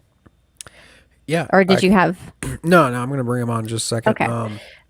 I think just my personal reflections. I think humanitarian sector people who might be listening to this, just sort of zeroing in on what we've been saying, summarize that critical race theory, a lot of what it looks at is liberal institutions and the way they perpetuate racism, not so much hardcore right-wing, outright explicit racism. And that is often resisted by liberal institutions because they like to think of themselves as progressive.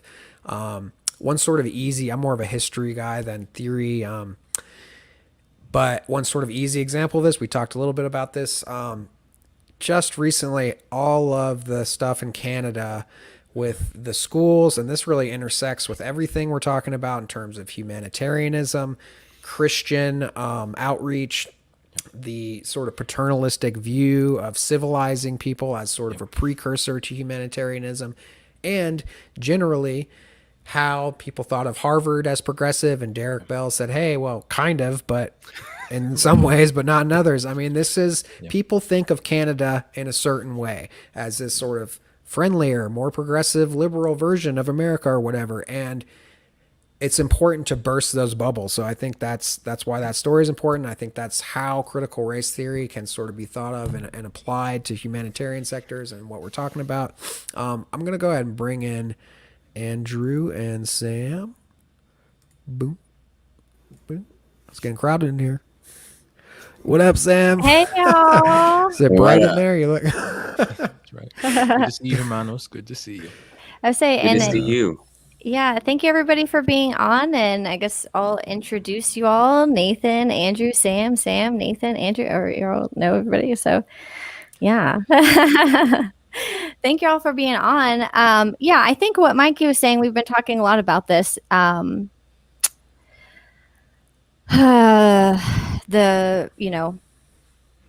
mass graves in Canada, and what he was just talking about. If anybody wants to jump in and kind of, how this story really does kind of talk about, get into the liberal critique, what Mikey was talking about, and the mass white supremacy, and kind of, physically and culturally trying to oust a specific, demographic. And as Mikey had said, how this history does compare to or relate or is the beginning of sort of humanitarianism in many ways, because humanitarianism can be under the guise of, as we see right now, military intervention, but also, civilizing. We've seen that plenty of times in history, quote unquote, civilizing. And in fact, that's kind of where development comes from, because from my understanding, it became unpopular at some point in time to say civilizing. So then development became the more politically correct term to hide white supremacy values. So, so if anybody wants to kind of jump in on this conversation, we can kind of just. One thing I'll add is that Canada had already had a Truth Commission report from earlier 2000s, and they had acknowledged that the boarding schools were connected to the genocidal death of thousands and thousands of Indigenous children, and it was connected. Those boarding schools were connected to, in most cases, what in the United States people will call mainline churches. So churches that are supposed to be seen as more socially progressive.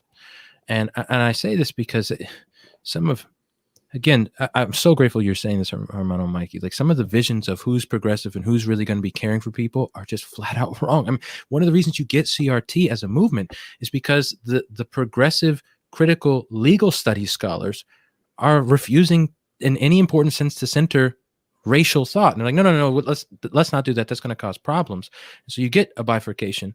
And I'd stress that you see, especially in education, these battles over what's going to be seen as civilizing and beneficial, and what's going to be seen as this is racist. And I'll say one last thing. In the United States, some of the boarding schools had this as their motto: you're supposed to kill the savage to save the man. Right? It's a famous racist motto that you see in some of the boarding schools in places like Pennsylvania, in Carlisle, Pennsylvania. So for those that are listening, I think we have to see that as Bell is working through desegregation cases, and he's thinking about the failure to desegregate, and he's thinking about the failures to desegregate, even in a place like Harvard. Some of the work that he's doing, some of the work that Williams is doing that I mentioned to before, is also thinking not just about failures to segregate, but how is this connected to broader patterns of exploitation and oppression and genocide? Yes, hello all. I'm speaking today from the traditional lands of the Anishinaabeg, Lenapehouk, and Haudenosaunee and Atawandovron peoples that we're discussing today as Canada, where yesterday people were celebrating Cancel Canada Day. Yesterday, sort of the kind of Canadian 4th of July Canada Day. But yesterday, a lot of people came out in an act of mourning and healing to commemorate the genocide of many of the Indigenous children that were put in unmarked graves at residential schools. And it's very clear that this act is not part of something that's left in the past, but a history of colonialism that Canada is right in the middle of now. There are many Indigenous communities in Canada that don't have clean water, for instance, and Trudeau, even though he is sort of the face of what Alicia Elliott calls Reconciliation Incorporated, has not introduced the necessary changes that were requested during the commission. So when we're having conversations about colonialism in Canada, it's not merely something that we need to reflect on, but something that we need to act on in the present, and things that we need to be changed right now.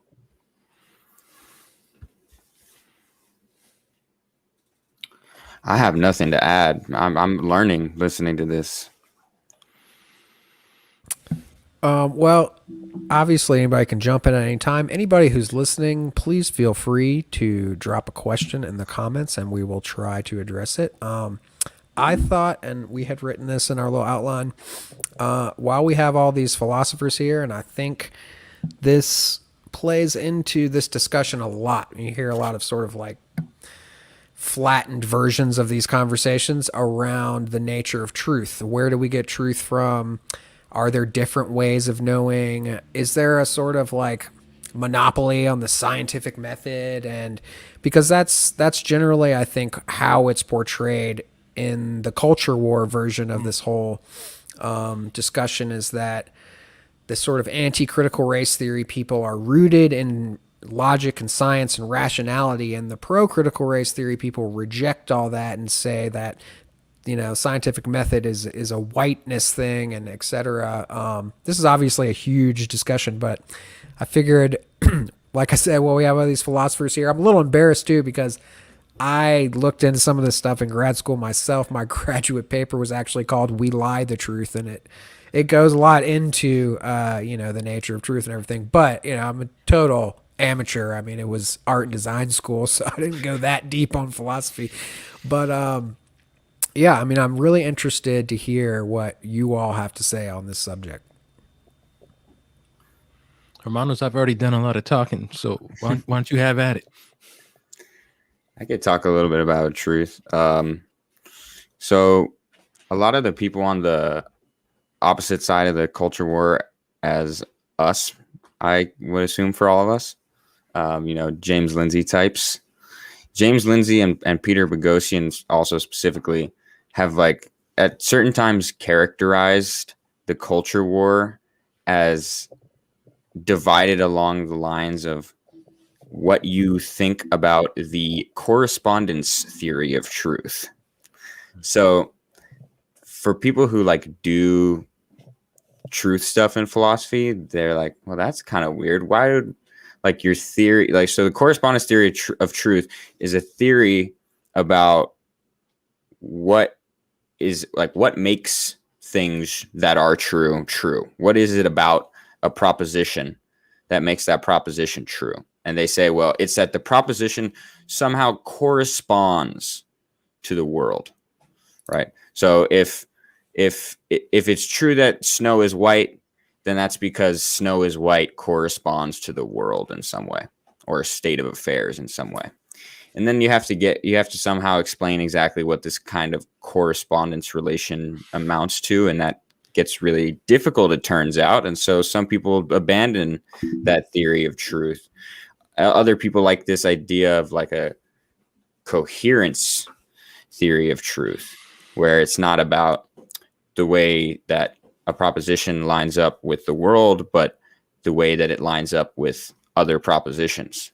So whether it coheres with other propositions that we've taken to be true. I don't really think that debate is worth having so much personally.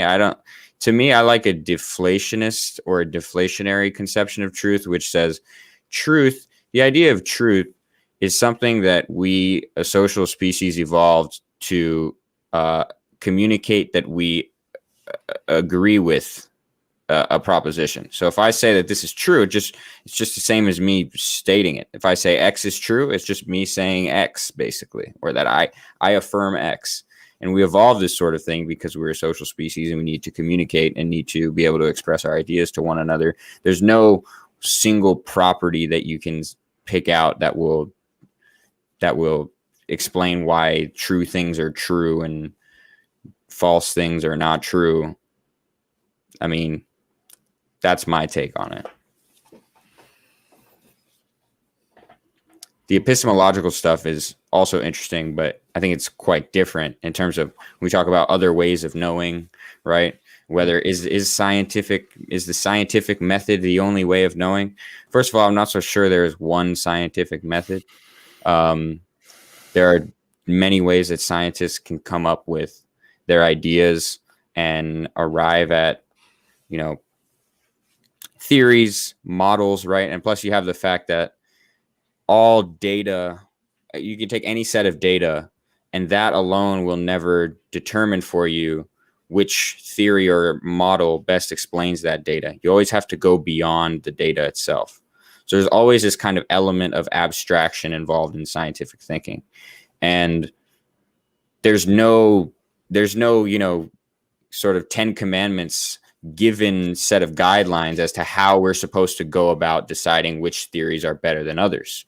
Some people will agree, okay, we should, all other things being equal, we should go with the simplest theory. We should go with the most parsimonious theory, meaning it posits the fewest entities, right? So if I have a theory of, the germ theory of disease, and that explains everything in a materialistic conception, versus if I have a world in which there are material objects, but there are also spirits and the demons explain those illnesses. Well, one is not more explanatory than the other. They both explain the illnesses, but one involves positing this whole other thing that is basically unnecessary. So then the scientist says, okay, so we go with the one without the demons. But when you go all the way down to the most fundamental level, there are going to be disagreements about what kinds of values are most important for a scientific theory. Like, do we want a simple one or do we want a complex one? Like, what if we keep finding out that the simpler our scientific theories get, actually they go in the wrong direction at some point, right? Or what if, usually we want a scientific theory to cohere, to fit with all of the theories that we already agree with, but that could always lead us in the wrong direction as well. So that's just a bit about like science itself being kind of sketchy. And then, of course, there are other ways of knowing besides science. There's knowing based on memory. There's knowing based on, there's practical knowledge, knowing how to do something, knowing how to read, knowing how to ride a bike. There's knowing how to express your love for someone. There's knowing how to handle yourself in a tense situation. There's all sorts of things. And I think a lot of the time when you read work from indigenous scholars and other people working in decolonial traditions, and they talk about these other ways of knowing that don't get the kind of respect that they deserve in epistemological literature, a lot of it is practical knowledge and knowing how to do things that are passed down through generations. And so people might demonize or belittle this idea of other ways of knowing. But the fact is, like, there are reasons that, pharmaceutical companies go to indigenous tribes and try to exploit their knowledge of, the plant life there so that they can extract and then profit off of it, right? And how does that knowledge come? Not through some kind of, scientific lab experimentation, but it's knowledge. And then it gets exploited and then it goes on to be developed in other ways. So that was kind of a long little rant, but those are mostly my thoughts. Oh, thank you, Sam. No, that was really interesting. In terms of like the scientific method, I have, in the humanitarian field, international development field, people try to put every process, a program into this scientific method process and think the output will thus be better because we're, being methodical about caring for humans almost, and from a very sort of scientific lens. And a lot of people think that that is truth. If we can prove it through a scientific method, then it's truth, rather than, I feel in my work that I've done, truth much more comes from relationship to one another than me saying, okay, I've studied, I think there are different forms of truth, right? But I'm talking about like social work or whatever, specifically working with people. And I guess, there is a scientific method, process, time and place. But for me, I think we should introduce and talk much more about the truth that comes from human relation and understanding one another versus just like seeing each person as kind of like trying to quantify everything and exactly do it based on the average and exactly. Because I think you miss so much of the point of humanity when you try to compartmentalize it and put it through this scientific process, something that I don't think inherently needs to go through that.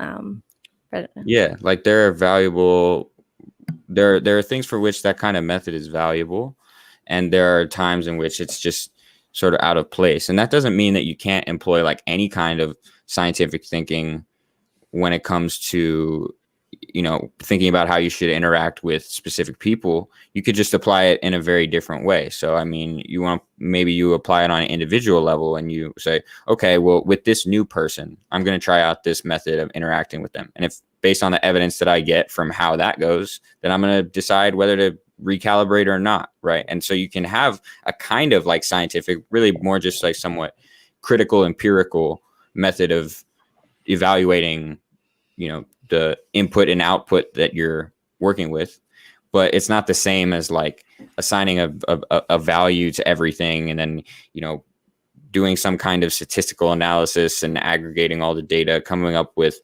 averages and then treating people based on that. Like that's just this kind of weird, what would you call it? Kind of capitalist, kind of just out of data fetishism or something. Yeah, I guess I just sort of bring up that question or that point just because I came from a psychology, social neuroscience background where I was in a lab by myself researching about people and hooking people up to brain equipment. And then I decided to transfer into kind of like social work, humanitarian field, working with people on a day-to-day. And for me personally, I quickly realized that, wow, I am learning so much more about people and humanity and being much more fulfilled working in relation to one another than just like studying. Like this neuron goes fire with this neuron. Right. And those are extremes, but obviously, like we said, there are room for all of these different methodologies. But yeah. Mm-hmm. Is it okay if I add two things to the conversation? Yes, please. Okay. So one thing to add is that CRT scholars believe that there are some things that are true and some things that are false. Yeah. And you can't read the gobs of, for example, footnotes marshaling evidence and think that's not true. In their law review articles and the books that they publish, I mean, some of these articles are 120 pages long with 300 footnotes. This claim, this claim, this claim, this supports this supports this. And that makes sense because they're trained lawyers. So you make a claim and you support the claim with all sorts of evidence. Now, whether it gets complicated and that, now we'll quickly move into the realms of forms of logic, like some things you can say, if A, then B, A holds, therefore B. Other things are probabilistic claims. Like, okay, given all this data, we think it's highly likely that. And you see Bell making that claim when it comes to the permanence thesis. He's saying, given all that I've studied about U.S. history, I think it's highly unlikely that racism's ever going to be fully eradicated from the United States. And he thinks, nope, it's here to stay. And he's telling you up front, this is a probabilistic argument. I can't prove it in the sense of give you what's known as a deductive demonstration of it. He's like, that's not what I'm doing. And this gets to something that Hermano Sam was saying. It reminds me of Aristotle. Aristotle's going to say you need to use different methods to accomplish different ends, and those are going to be determined by the nature of the subject that you're studying. So he says you can have far more precision in certain forms of mathematics than you can when you're doing ethics. And it's not because there aren't things that are true or false in both what he might call both disciplines, we might think, or subjects, but it's because the kind of thing you're studying is different. So the kind of specificity you can have when you're thinking about neurons, for example, is just importantly different than when you're engaging in translation work. Like, wait a second, there are all these different senses to these words, and different people in different places, like even just down the street might be using things differently. And now we're in the Wittgensteinian language game, and oh my goodness, it's a mess. So that was one of the things that I really want to highlight. You just cannot, even when somebody like Delgado says, yes, we're all coming at things from perspectives. So he holds what's known as a perspectival approach. And this, I mean, this is just common in epistemology now. It's like, yeah, we're all seeing whatever we see from a certain perspective. And that perspective is going to enable us to see some things well and other things not well, which is why Delgado says in the Rodrigo Chronicles, here's how we have a better understanding of how the world actually is. We need to read other people that have very different perspectives from us. He's not closing down dialogue.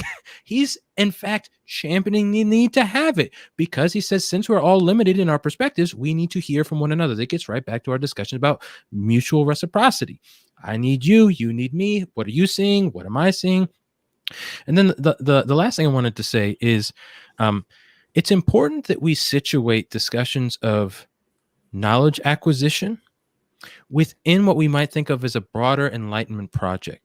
So one of the reasons that Bacon champions the views about experimentation that he does is because he wants to have a certain kind of dominion of the world, a control of the world. He thinks this is what human beings need to have. And that vision of controlling is highly racialized. And you see similar visions of epistemology developed with people like Locke, for example. So not only does Locke or Hume hold to a distinctive kind of Enlightenment epistemology, there's an emphasis on methods because they're informed by Newton's emphases on methods, but they also have a hierarchical conception of human rationality. Who's more rational? Who's less rational? Who can really participate in government? Who can't engage in self-government? You get somebody like Locke not only championing what ends up being a racist epistemology, but that epistemology translates into his vision of government. So in his second treatise on government, he defends two forms of white supremacy. One, he defends racialized chattel slavery, which is no surprise because he was actually writing defenses of slavery for places like the Carolinas. And the second, he was invested, heavily invested. Brother, tell the truth. Yeah. That's right. He was just like Jefferson, just like Benjamin Franklin. Right? These people were land surveyors trying to get some money. They wanted that white cheddar. But you also find that he's going to say, think about this claim. Locke says, in the beginning, everything was America. Think about, especially given the Christian Judeo audiences, not in the beginning was the word and the word is with God or something like that, or in the beginning God was hovering over the deep. No, none of that. It's like everything was America. And now let me explain all the reasons why indigenous peoples don't have land rights, and we in the that are either in the UK or our colonies, we can conquer all the lands. Like, so there are visions of rationality, who's intelligent, who's not, who's using their intelligence well, to get connected to colonialism. And that's precisely the sort of thing that CRT scholars are going to say. They're going to say, look, you can't just act like all you get with Kant is the first critique, so the critique of pure reason. What you find with Kant is a profound career-long fascination with race. And he's trying to find out, how do we champion and spread white supremacy, because it's the white race that's supreme and all these other races are less, and it needs to be the case. He even has a kind of teleology that the whites are on top. So you can't, but the point the critical race theorists are going to make is you can't divorce all these things. You can't separate them out and act like they're not connected for the theorists like a Hume, a Kant, a Hegel, for example. You certainly see it in John Stuart Mill. So I'd want to push there too, because sometimes folks like Lindsay act like, oh, there were no problems with Enlightenment at all. No, these Enlightenment philosophies are in fact used in service of empire. Yeah, I would just add quickly for anyone interested in reading more on what Nathan was talking about with regards to Kant and how race was deeply embedded in his not only his like moral system, but perhaps even his metaphysical system. Check out Charles Mill's paper, Kant's Untermenschen. Yeah, that's good. Awesome. That got into some of the stuff I was interested in too, because again, as a more history-oriented person, I'm just familiar with all the ways. And it's tough because in my conspiracy podcast, I talk about the Enlightenment mostly in positive terms, as a sort of movement moving out of this theocratic monarchy and towards, more democratic ideas, secular, etc. But I sort of regretted not being able to talk about how scientific racism really sort of, turbo boosted the white supremacist movement in history. And yeah, without going too far into that, I'm glad we did get into that. And I just want to say we got a couple questions. The first one looks I was going pretty to say, easy. can we, do some questions? Yeah, thank you. If Dr. Nathan could provide one book a busy educator should read to understand critical race theory, question. I teach at a Southern conservative environment that is not amenable to even having these types of conversations. Thank you, April Murphy, for your question. Thank you. Yes, thank you. Thank you, Sister April. I'd say this. I highly recommend Derek Bell's book, Silent Covenants. It's inexpensive, it's extremely accessible, and not only is Bell going to talk about the connections between white supremacy and law in general, but he's actually going to get into some of the specifics of education. So I think you'd appreciate that book. All right. This one's a little more in depth. We got Toomey Alex McCollanen. I'm sure I just massacred that name. McCollanen. Hopefully that's better. It seems like one needs a lot of research to be armed against the ongoing misinformation. Can you suggest practical ways that an unsuspecting person can protect him or herself from deception? Anybody? Listen to Contrarian Humanitarians. Just listen to me. Yes. Yes. No deception. No. Yeah. No deception can be found here. That's tough. If I may, I'd love to hear what Hermano Andrew would add, because some of your work, Hermano, on conspiracies and the kinds of rhetoric to pay attention for, I find very helpful. So I think it could help the audience, especially for those that might not have heard the first episode, to hear you share about some of the insights that you had as you were thinking through, for example, Adorno, et cetera, and like, okay, what kinds of rhetorical moves do those that are engaged in propaganda campaigns typically make? Thank you very much, Nathan. I mean, it's a very difficult task, because I think that there is a lot in the world as it stands that is more conducive to misinformation. I don't think that we have. I don't think we're living in a time where good information is the prevalent form of knowledge. It seems like the circuits of information is just geared towards deceit. And I think that it's not something that we can only do as individuals. I think we need to gather in fellowship with others. It's something that needs to be done cooperatively. I'm thinking about something that the philosopher M.R.X. Dentith wrote about how we might respond to the claims of conspiracy theories, and they recommended the formation of communities of inquiry. So, but people coming together to examine the claims being made and to learn with each other the tools of research, how to push back against certain pernicious narratives, how to dig into the history of their communities, their nations, and the world, and how they might be able to push against it communally and also politically. I don't think that it's something that can be done by oneself without a tremendous amount of will and patience. But I think it's always something that we need to remember. We need to remember that we inhabit the world together, and that friendship is often, good, is a helpful way to stave off the kinds of loneliness that the people who you spread misinformation want to encourage. Yeah, I'm thinking of a line. I think it's Umberto Eco, whether it's in Fascism or in another of his texts, but he says something like, the best thing we can do to sort of get rid of the problem of or to eliminate the threat of fascism is to eliminate the need for rhetoric. So focus on the content of what is being said and try to distance that or separate that from the rhetorical strategies that people use. For instance, if you ever listen to Jordan Peterson give a lecture, sometimes, you know, he can string words together so well.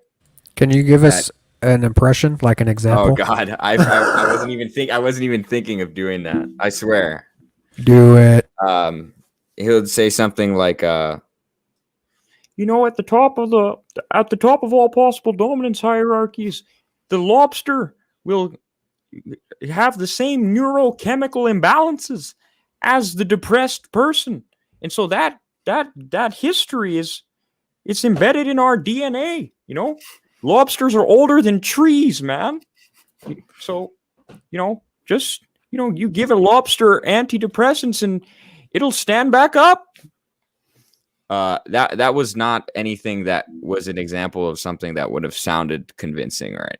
But like, you know, he'll be talking about Nietzsche or something, and then he'll be like, you know, and next thing you know, you walk down to the bloody public school and shoot everybody up because you're so damn depressed, and, you know, God knows it's only going to get worse, and so you blow your own brains out. And then you're like, wait a second, how do we get here? And he's like talking about just, I don't know, how there's like some unbearable evil in the world, and how like we kind of feel bad for, we should feel bad for like school shooters and stuff like that. And it can kind of captivate you if you're like sympathetic to his framing, and like maybe you think like, oh yeah, maybe I should not judge like incels who go on shooting sprees. Like, oh, you know, maybe Elliot Rodger was just like a troubled guy or something. And, or he'll be talking about how, you know, maybe men and women can't get along in the workplace, and that's because of like some evolutionary biological conflict between men and women or whatever. And I've talked to many people who have like found these things somewhat persuasive when they hear it. And then, so a good strategy is, okay, if you hear something that you can tell there's rhetoric involved in how you are taking it in and how it appeals to you, go back and type it out or write it out, and then just look at it on paper without all the rhetoric and see how different it is. See, do the points logically connect to one another? Is there a kind of argument that you can trace? Usually, if there's a kind of circular reasoning, you won't be able to detect it in, you know, a really rhetorically well stitched together piece of speech. So if you can lay it out, then you can maybe find that circular reasoning. This is why this thing called like the Gish Gallop is so effective. I think the guy's last name was Gish, and he would just like, he would say a bunch of talking points so fast that by the time he was done, you forgot what was the fallacious argument he made, and so you couldn't process it. Ben Shapiro does this kind of thing often as well.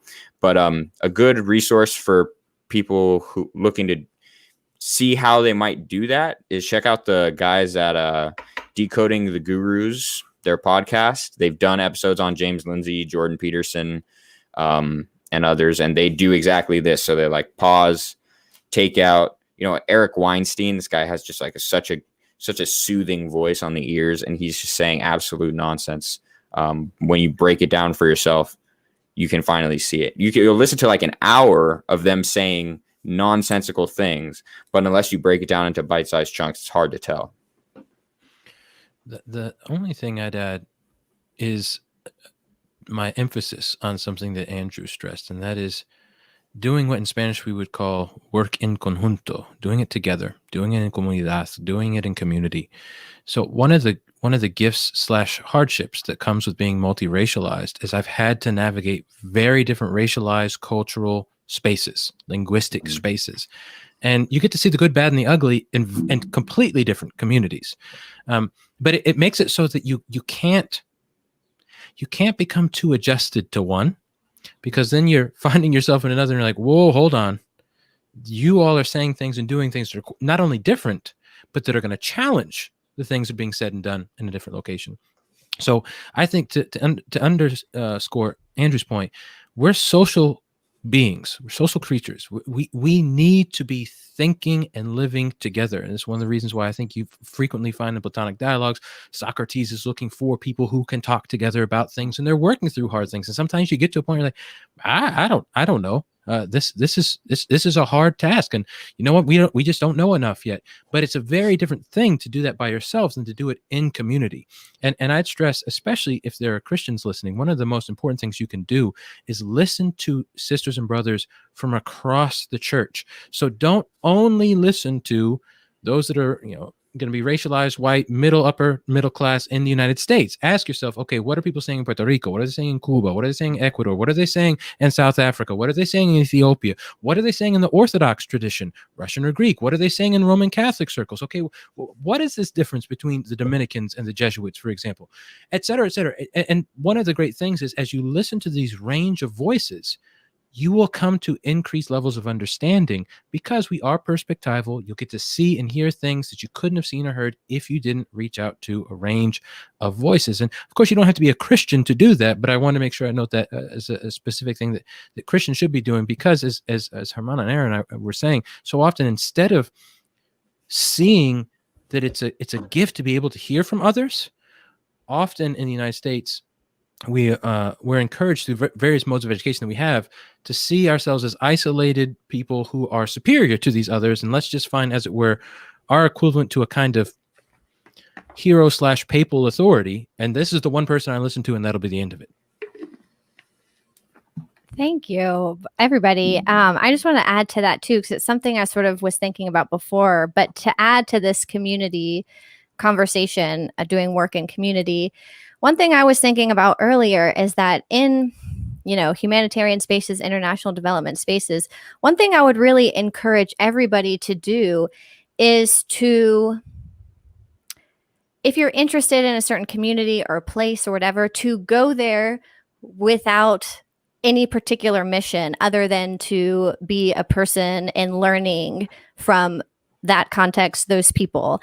I know, Peace Corps is very big, or, mission work, or all these certain things. And for me, I've always been like, why are you going somewhere you've never been and trying to help something you have no idea about, versus just going there to travel or going there to learn about the culture and the people and be in communion and fellowship with them, rather than, I know it's right, I'm going to try to fix it, I'm going to do X, Y, and Z. So that's something I'm always encouraging people, if you even in thinking about, I really care about a cause. Why do you care about a cause? What is it about these people, the culture, circumstances, and to do more deep diving and to be in communion again with those people, and to learn. I couldn't agree more, for my own personal experience. So we have a few other questions. Yeah. Just go ahead and just throw out there for the convenience of our guests. You guys are all welcome to dip out whenever you need to, but we're just going to keep going, until we reach a logical endpoint. I do got to head out though. No doubt. Okay. Thank you, Sam. Soon. Yep. But thanks so much for having me. Yeah. Thank thanks, you. Sam. It's good to see you. Y'all again soon. Take care. We got just a couple more questions. So if y'all want to address these questions, that's great. If not, you need to run, that's fine too. We can stay for, however long until we have to go to the bathroom or need to eat and start starving to death. These are kind of related, again, from Toomey. We have seeing that CRT is lumped together with Marxism, CSJ, which I think is critical social justice, and I guess other extreme views that make it unpalatable to people. In what ways is critical race theory similar and dissimilar to Marxism, critical social justice? And I'll just go ahead and throw up this other part. what would you critique about critical race theory, and what benefits can it give society? I know this is more of a Nathan question. Okay, shortest answer to the first question. It's important to realize that there's not one form of Marxism. There are many forms of Marxism. And it's important to realize, for example, what we might call classical Marxism, which you would get from Marx. Though his views change over time, he's going to emphasize the centrality of class analysis. He's not interested at all in thinking about the centrality of race and class or race. He's going to resist that. It's also true that Marx he's a white supremacist, like so many of his time and place were going to be. And then I'd fast forward and say, when you get to what's known as the critical legal studies movement, what you find is people who are rejecting what they'll call vulgar Marxism, so ideas that they see with Marx, and they're saying, no, those aren't true. And even the vision of law, that's what's known as two instrumentalist. No, that's not exactly how things work. And so they're gonna champion certain forms of what we could think of as neo-Marxism, so something more like what you'd find with Gramsci and his prison notebooks, etc. So I'm saying this because there are ranges of Marxism. You even find those that are going to be more sympathetic to some of the forms of we might think of classical Marxism, saying no, there are serious problems with that. We're going to champion a different vision, and even those people from the critical legal studies world, they end up finding that critical race theorists are going to resist them in different ways. So there's a whole lot of diversity and complexity. And I think one of the things that was very helpful about the last episode that you all did is noting how often people will use a single word that's going to be seen as a defeater, or it's got negative connotations, and it does all this work rather than saying, okay, let's take time, pause, and break things down. So somebody like Derek Bell, he doesn't read much at all by Marx, but he is reading W.E.B. Du Bois. Du Bois makes extended stays in Marx texts. He does a lot to critique Marx. So he says, for example, Marx could never have predicted that racialized chattel African slaves were going to have such an influential role in changing the world when he's thinking about the Civil War and the role that former African slaves played in the Civil War. It's going to say, yeah, you can't predict that on Marx's account. So with somebody like Du Bois, there's going to be, okay, here are a whole host of views that Marx champions. These seem, nope, irredeemably wrong. These I'm still determining. And these things, okay, yeah, sure, I accept these things. So it's not like this a full endorsement of one big theory. And then I'd say this, different critical race theorists relate to even some of the neo-Marxist schools. We could think differently. So it's a whole lot of complexity. I like to put it this way. Critical race theory as a movement holds various traditions within it. And those traditions also house competing theories within them. So there's diversity all the way down, not just in terms of racial diversity, but in terms of ideological diversity, in terms of the traditions and the movements that people are drawing from. So there's a lot of complexity. Now I want to go to critical social justice. So this is one of the things that D'Angelo invents. And here's something that's very important to see.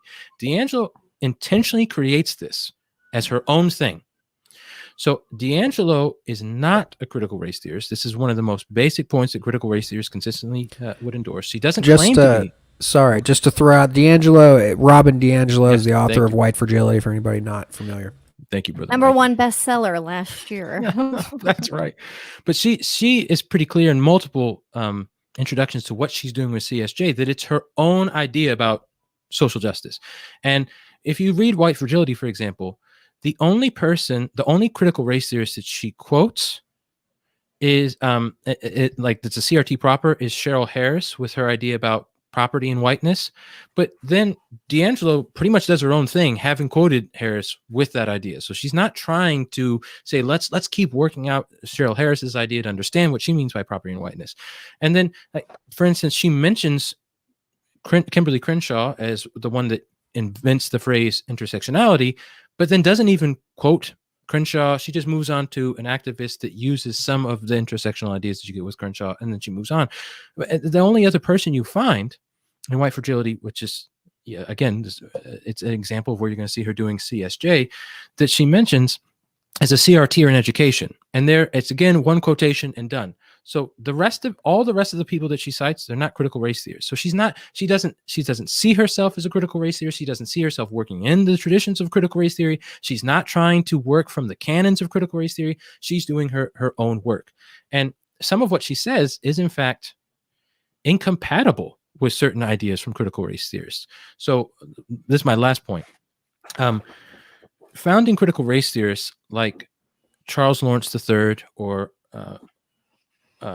Robert A. Williams of the Lumbee tribe, they say, because we're all socialized in the United States, and the United States is a white supremacist country, we're all in varying senses racist. D'Angelo, only white people can be racist. It's a very different understanding. And Lawrence champions that view in 1987. He keeps championing it throughout his career. It's the same thing with Robert A. Williams, the Lumbee tribe. You see him consistently quoting that passage from its founding text in CRT, the id and the ego, about it's a reflection on the unconscious forms of racism that you're going to get. So again, very different ideas, and critical race theorists don't say, they don't have, how do I want to put it? D'Angelo often acts like whiteness is just this monolithic thing, and there's like kind of like one white culture and there's one white people. Critical race theorists, because they're so historically informed, they're going to say, oh, no. There are loads of visions of whiteness. In the early 1920s, for example, you get eugenicists like Madison Grant saying, no, we want to keep the Italians and the Sicilians and the Irish out because they're the lower, inferior white races, plural. And it's critical race theorists going to say, so how, it's important to ask, how did we get laws that were banning people from Southern Europe, that were banning the number of Irish people we're going to have?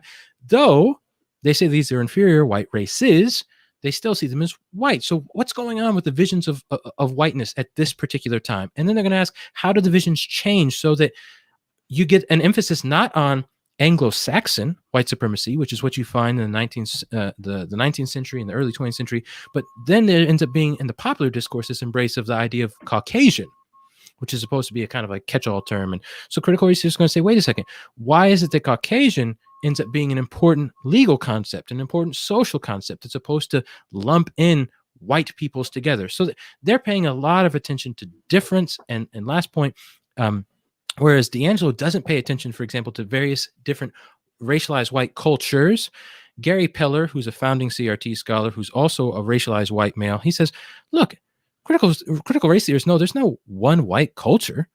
It might appear that way from the outside, but no, there are a whole range of white cultures. And so you have to engage them on their own terms.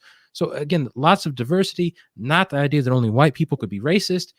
It's quite different. In terms of critiques of CRT, part of me doesn't want to do that just because I don't know like what people would know or wouldn't know, but I'll give you one example of an internal critique that you see within critical race theorists. Some critical race theorists critiqued folks like Derek Bell, who in his earlier work operates largely on a black-white binary and at times seems to have a kind of essentialist view of race, like people really are black, white, yellow, red, et cetera, et cetera. So you get these kinds of internal critiques like, no, that's a problem. Likewise, you'll find critical race theorists like Tommy J. Curry critiquing critical race theorists like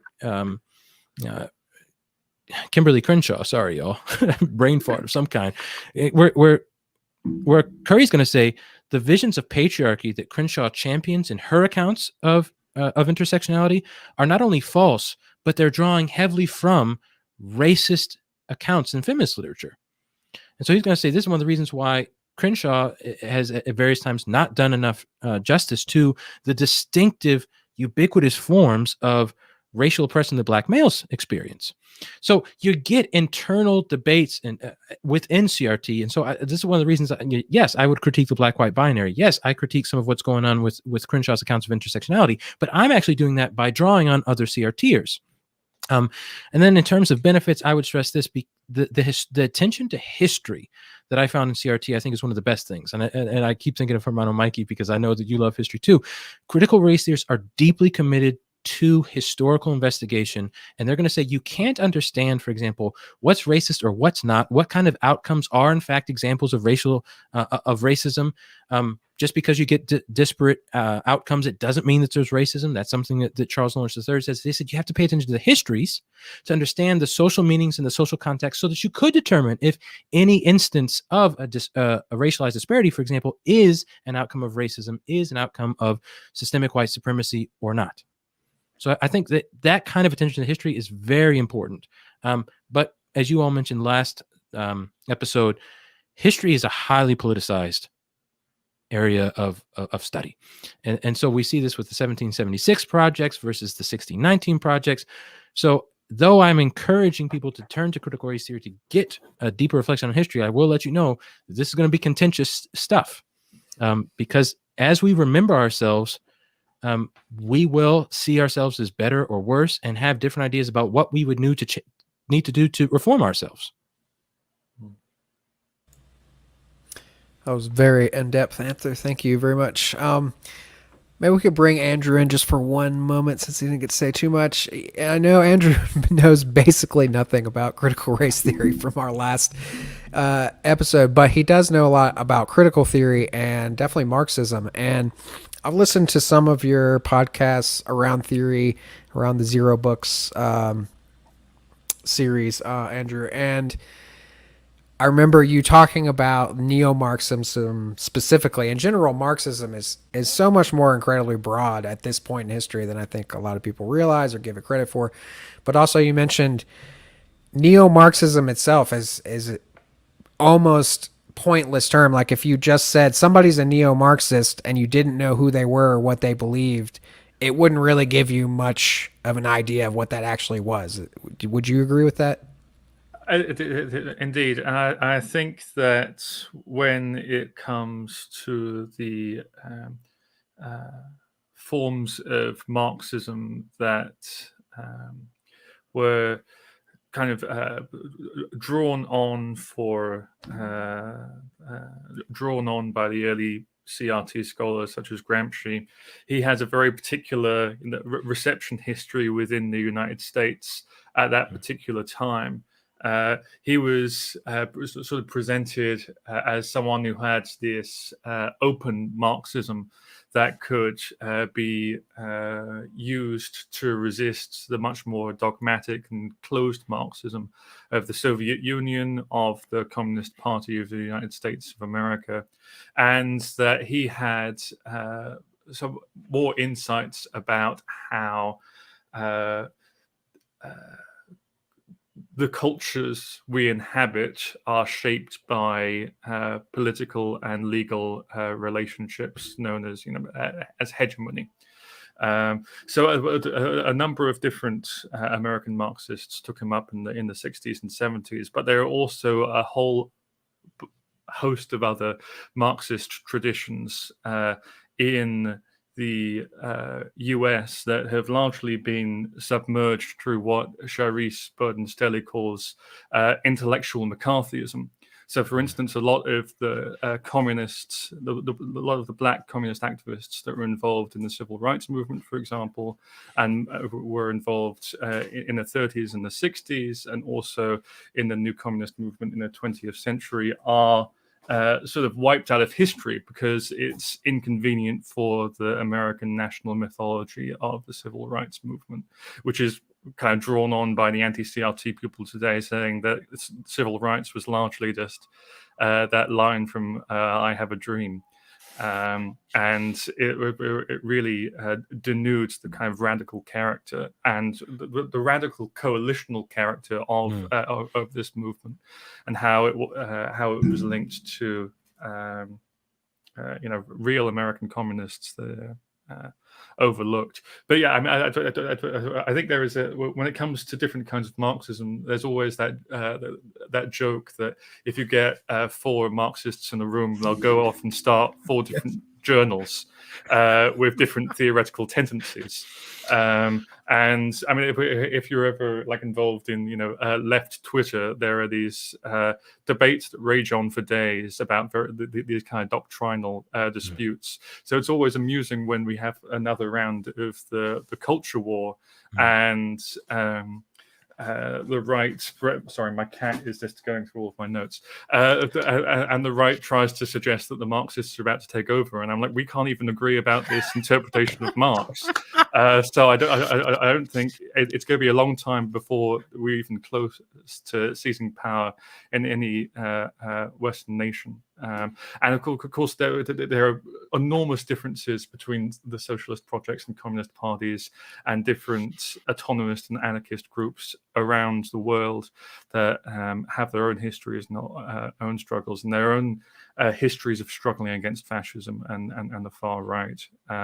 And just to end on one point that's kind of relevant to our discussion, what we also need to do when we're talking about the recent anti-CRT scare is also acknowledge that this is part of kind of a transnational right-wing offensive against education and forms of guaranteeing racial equality across the world, not even in the US and Canada and the UK and Brazil and Austria and India and elsewhere. So it's one of the tasks is actually forging those bonds of solidarity with people around the world who are in much similar fights to us, and learning from them, and also helping them with their struggles as well.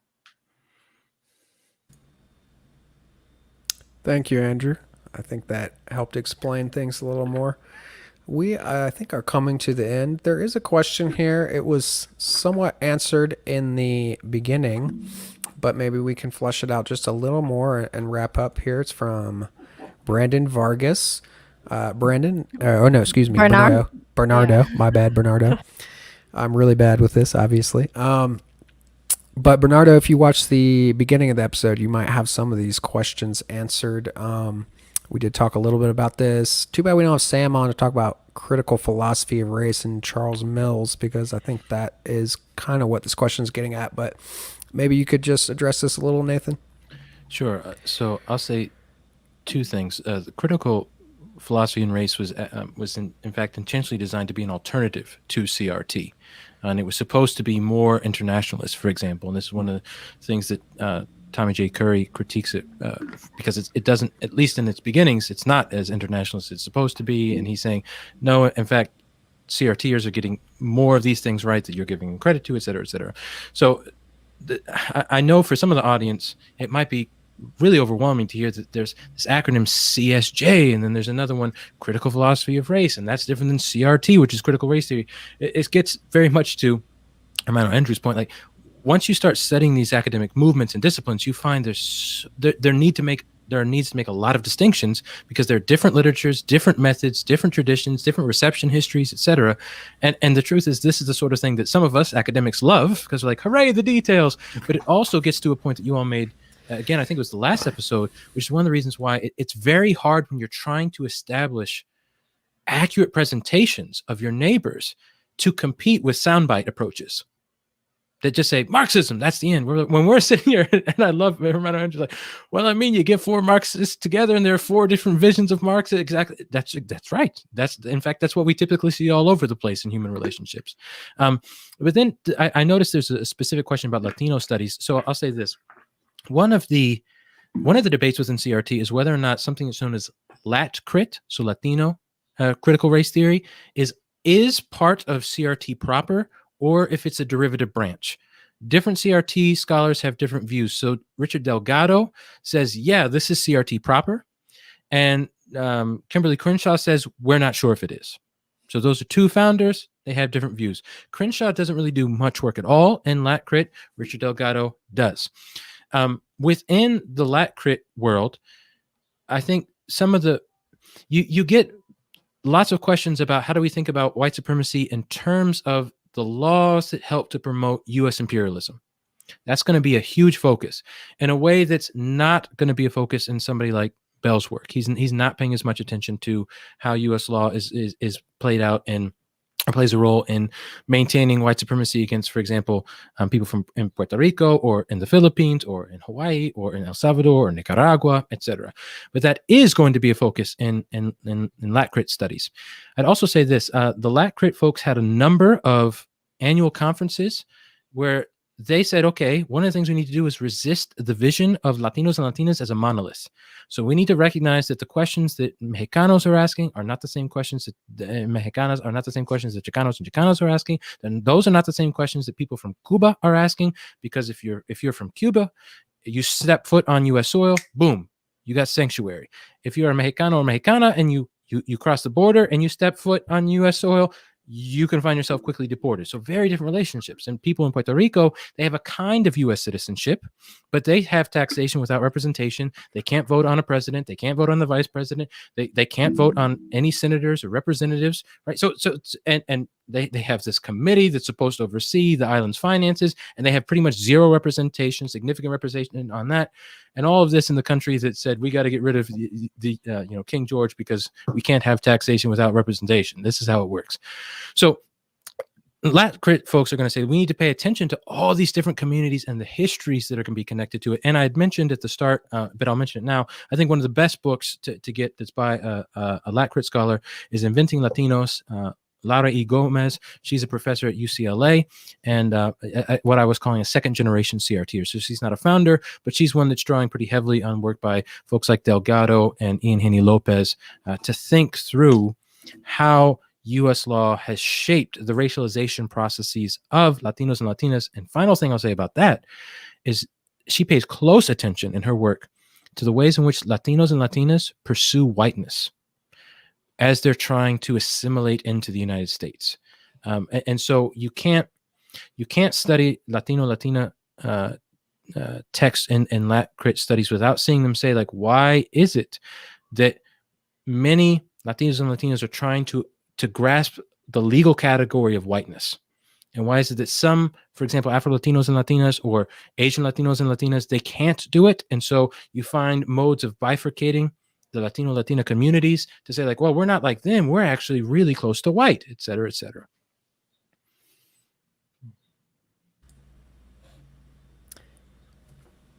Excellent. Thank you for that answer. Do you want to wrap it up, Aaron, you think? Yeah, I guess, unless y'all have any final thoughts, I would just say thank you both so much for being on here and sharing your expertise and wisdom.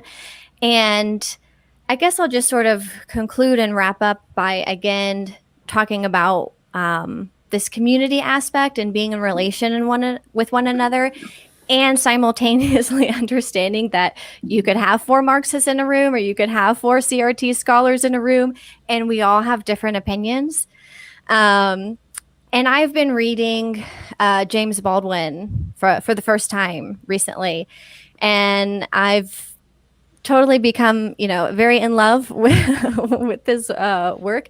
But one of the things I really love about what he talks about is this kind of concept where the more you get to know groups of people, you realize the humanity in all of us and get to know each person on an individual basis and kind of realize the threads that connect all of us instead of divide all of us. And I think that's something we're trying to do here, bringing on different people and having these long form discussions and not just doing a quick hour with sound bites or this and that. And I know it's not everybody's cup of tea, but we hope that with this kind of long form and getting to know people, that you can wrestle with the details more and think about them a little harder and also understand the humanity that everybody, most well-intentioned people are coming from.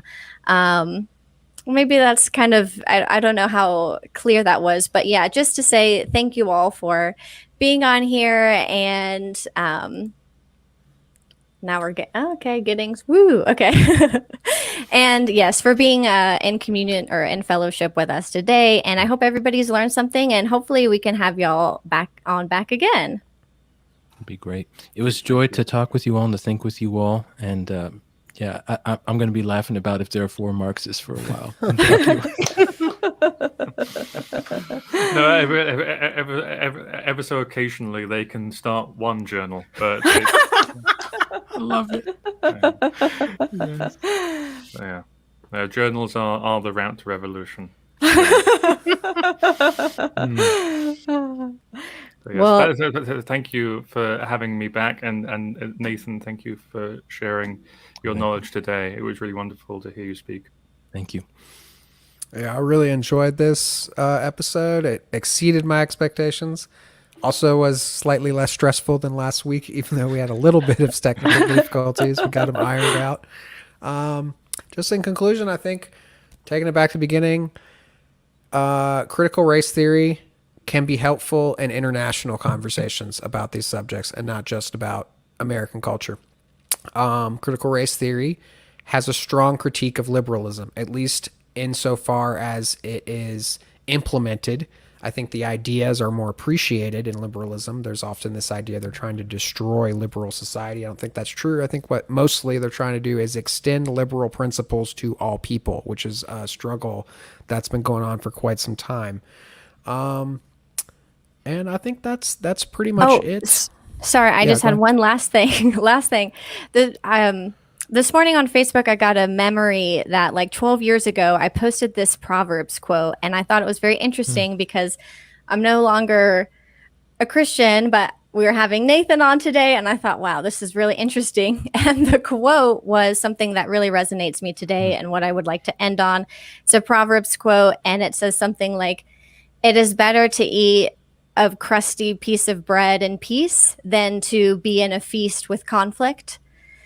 And that resonates with me because all of what we're talking about is difficult, is complicated, and it's all about critique of the systems that we find ourselves in. And we know there is reason for critique. We feel it, we see it. It's something that we're trying to do here. And so I just would encourage everybody to not be afraid of being a contrarian, of critiquing things, of diving into things. That doesn't mean that you are a bad person or anything. It just means that you're trying to feed your curiosity and be a better, more loving person. So that was just a quote that came up today, and I thought it was very appropriate for what we're talking about. So yeah, I just kind of wanted to leave with that of, there are big things that we need to tackle and understand. So don't be afraid to go out there and do it. Oh yeah. And that's it. And Great. thank you again. Let's wrap it up and say goodbye to our guests. Thank you very, very much, Nathan and Andrew. And we wish you the best. And we'd like to have you back on sometime. And let's stay in touch. All right. Yes. Sounds good. Blessings, y'all. Bye-bye. All right. Thanks you. again, y'all. Bye-bye. Bye.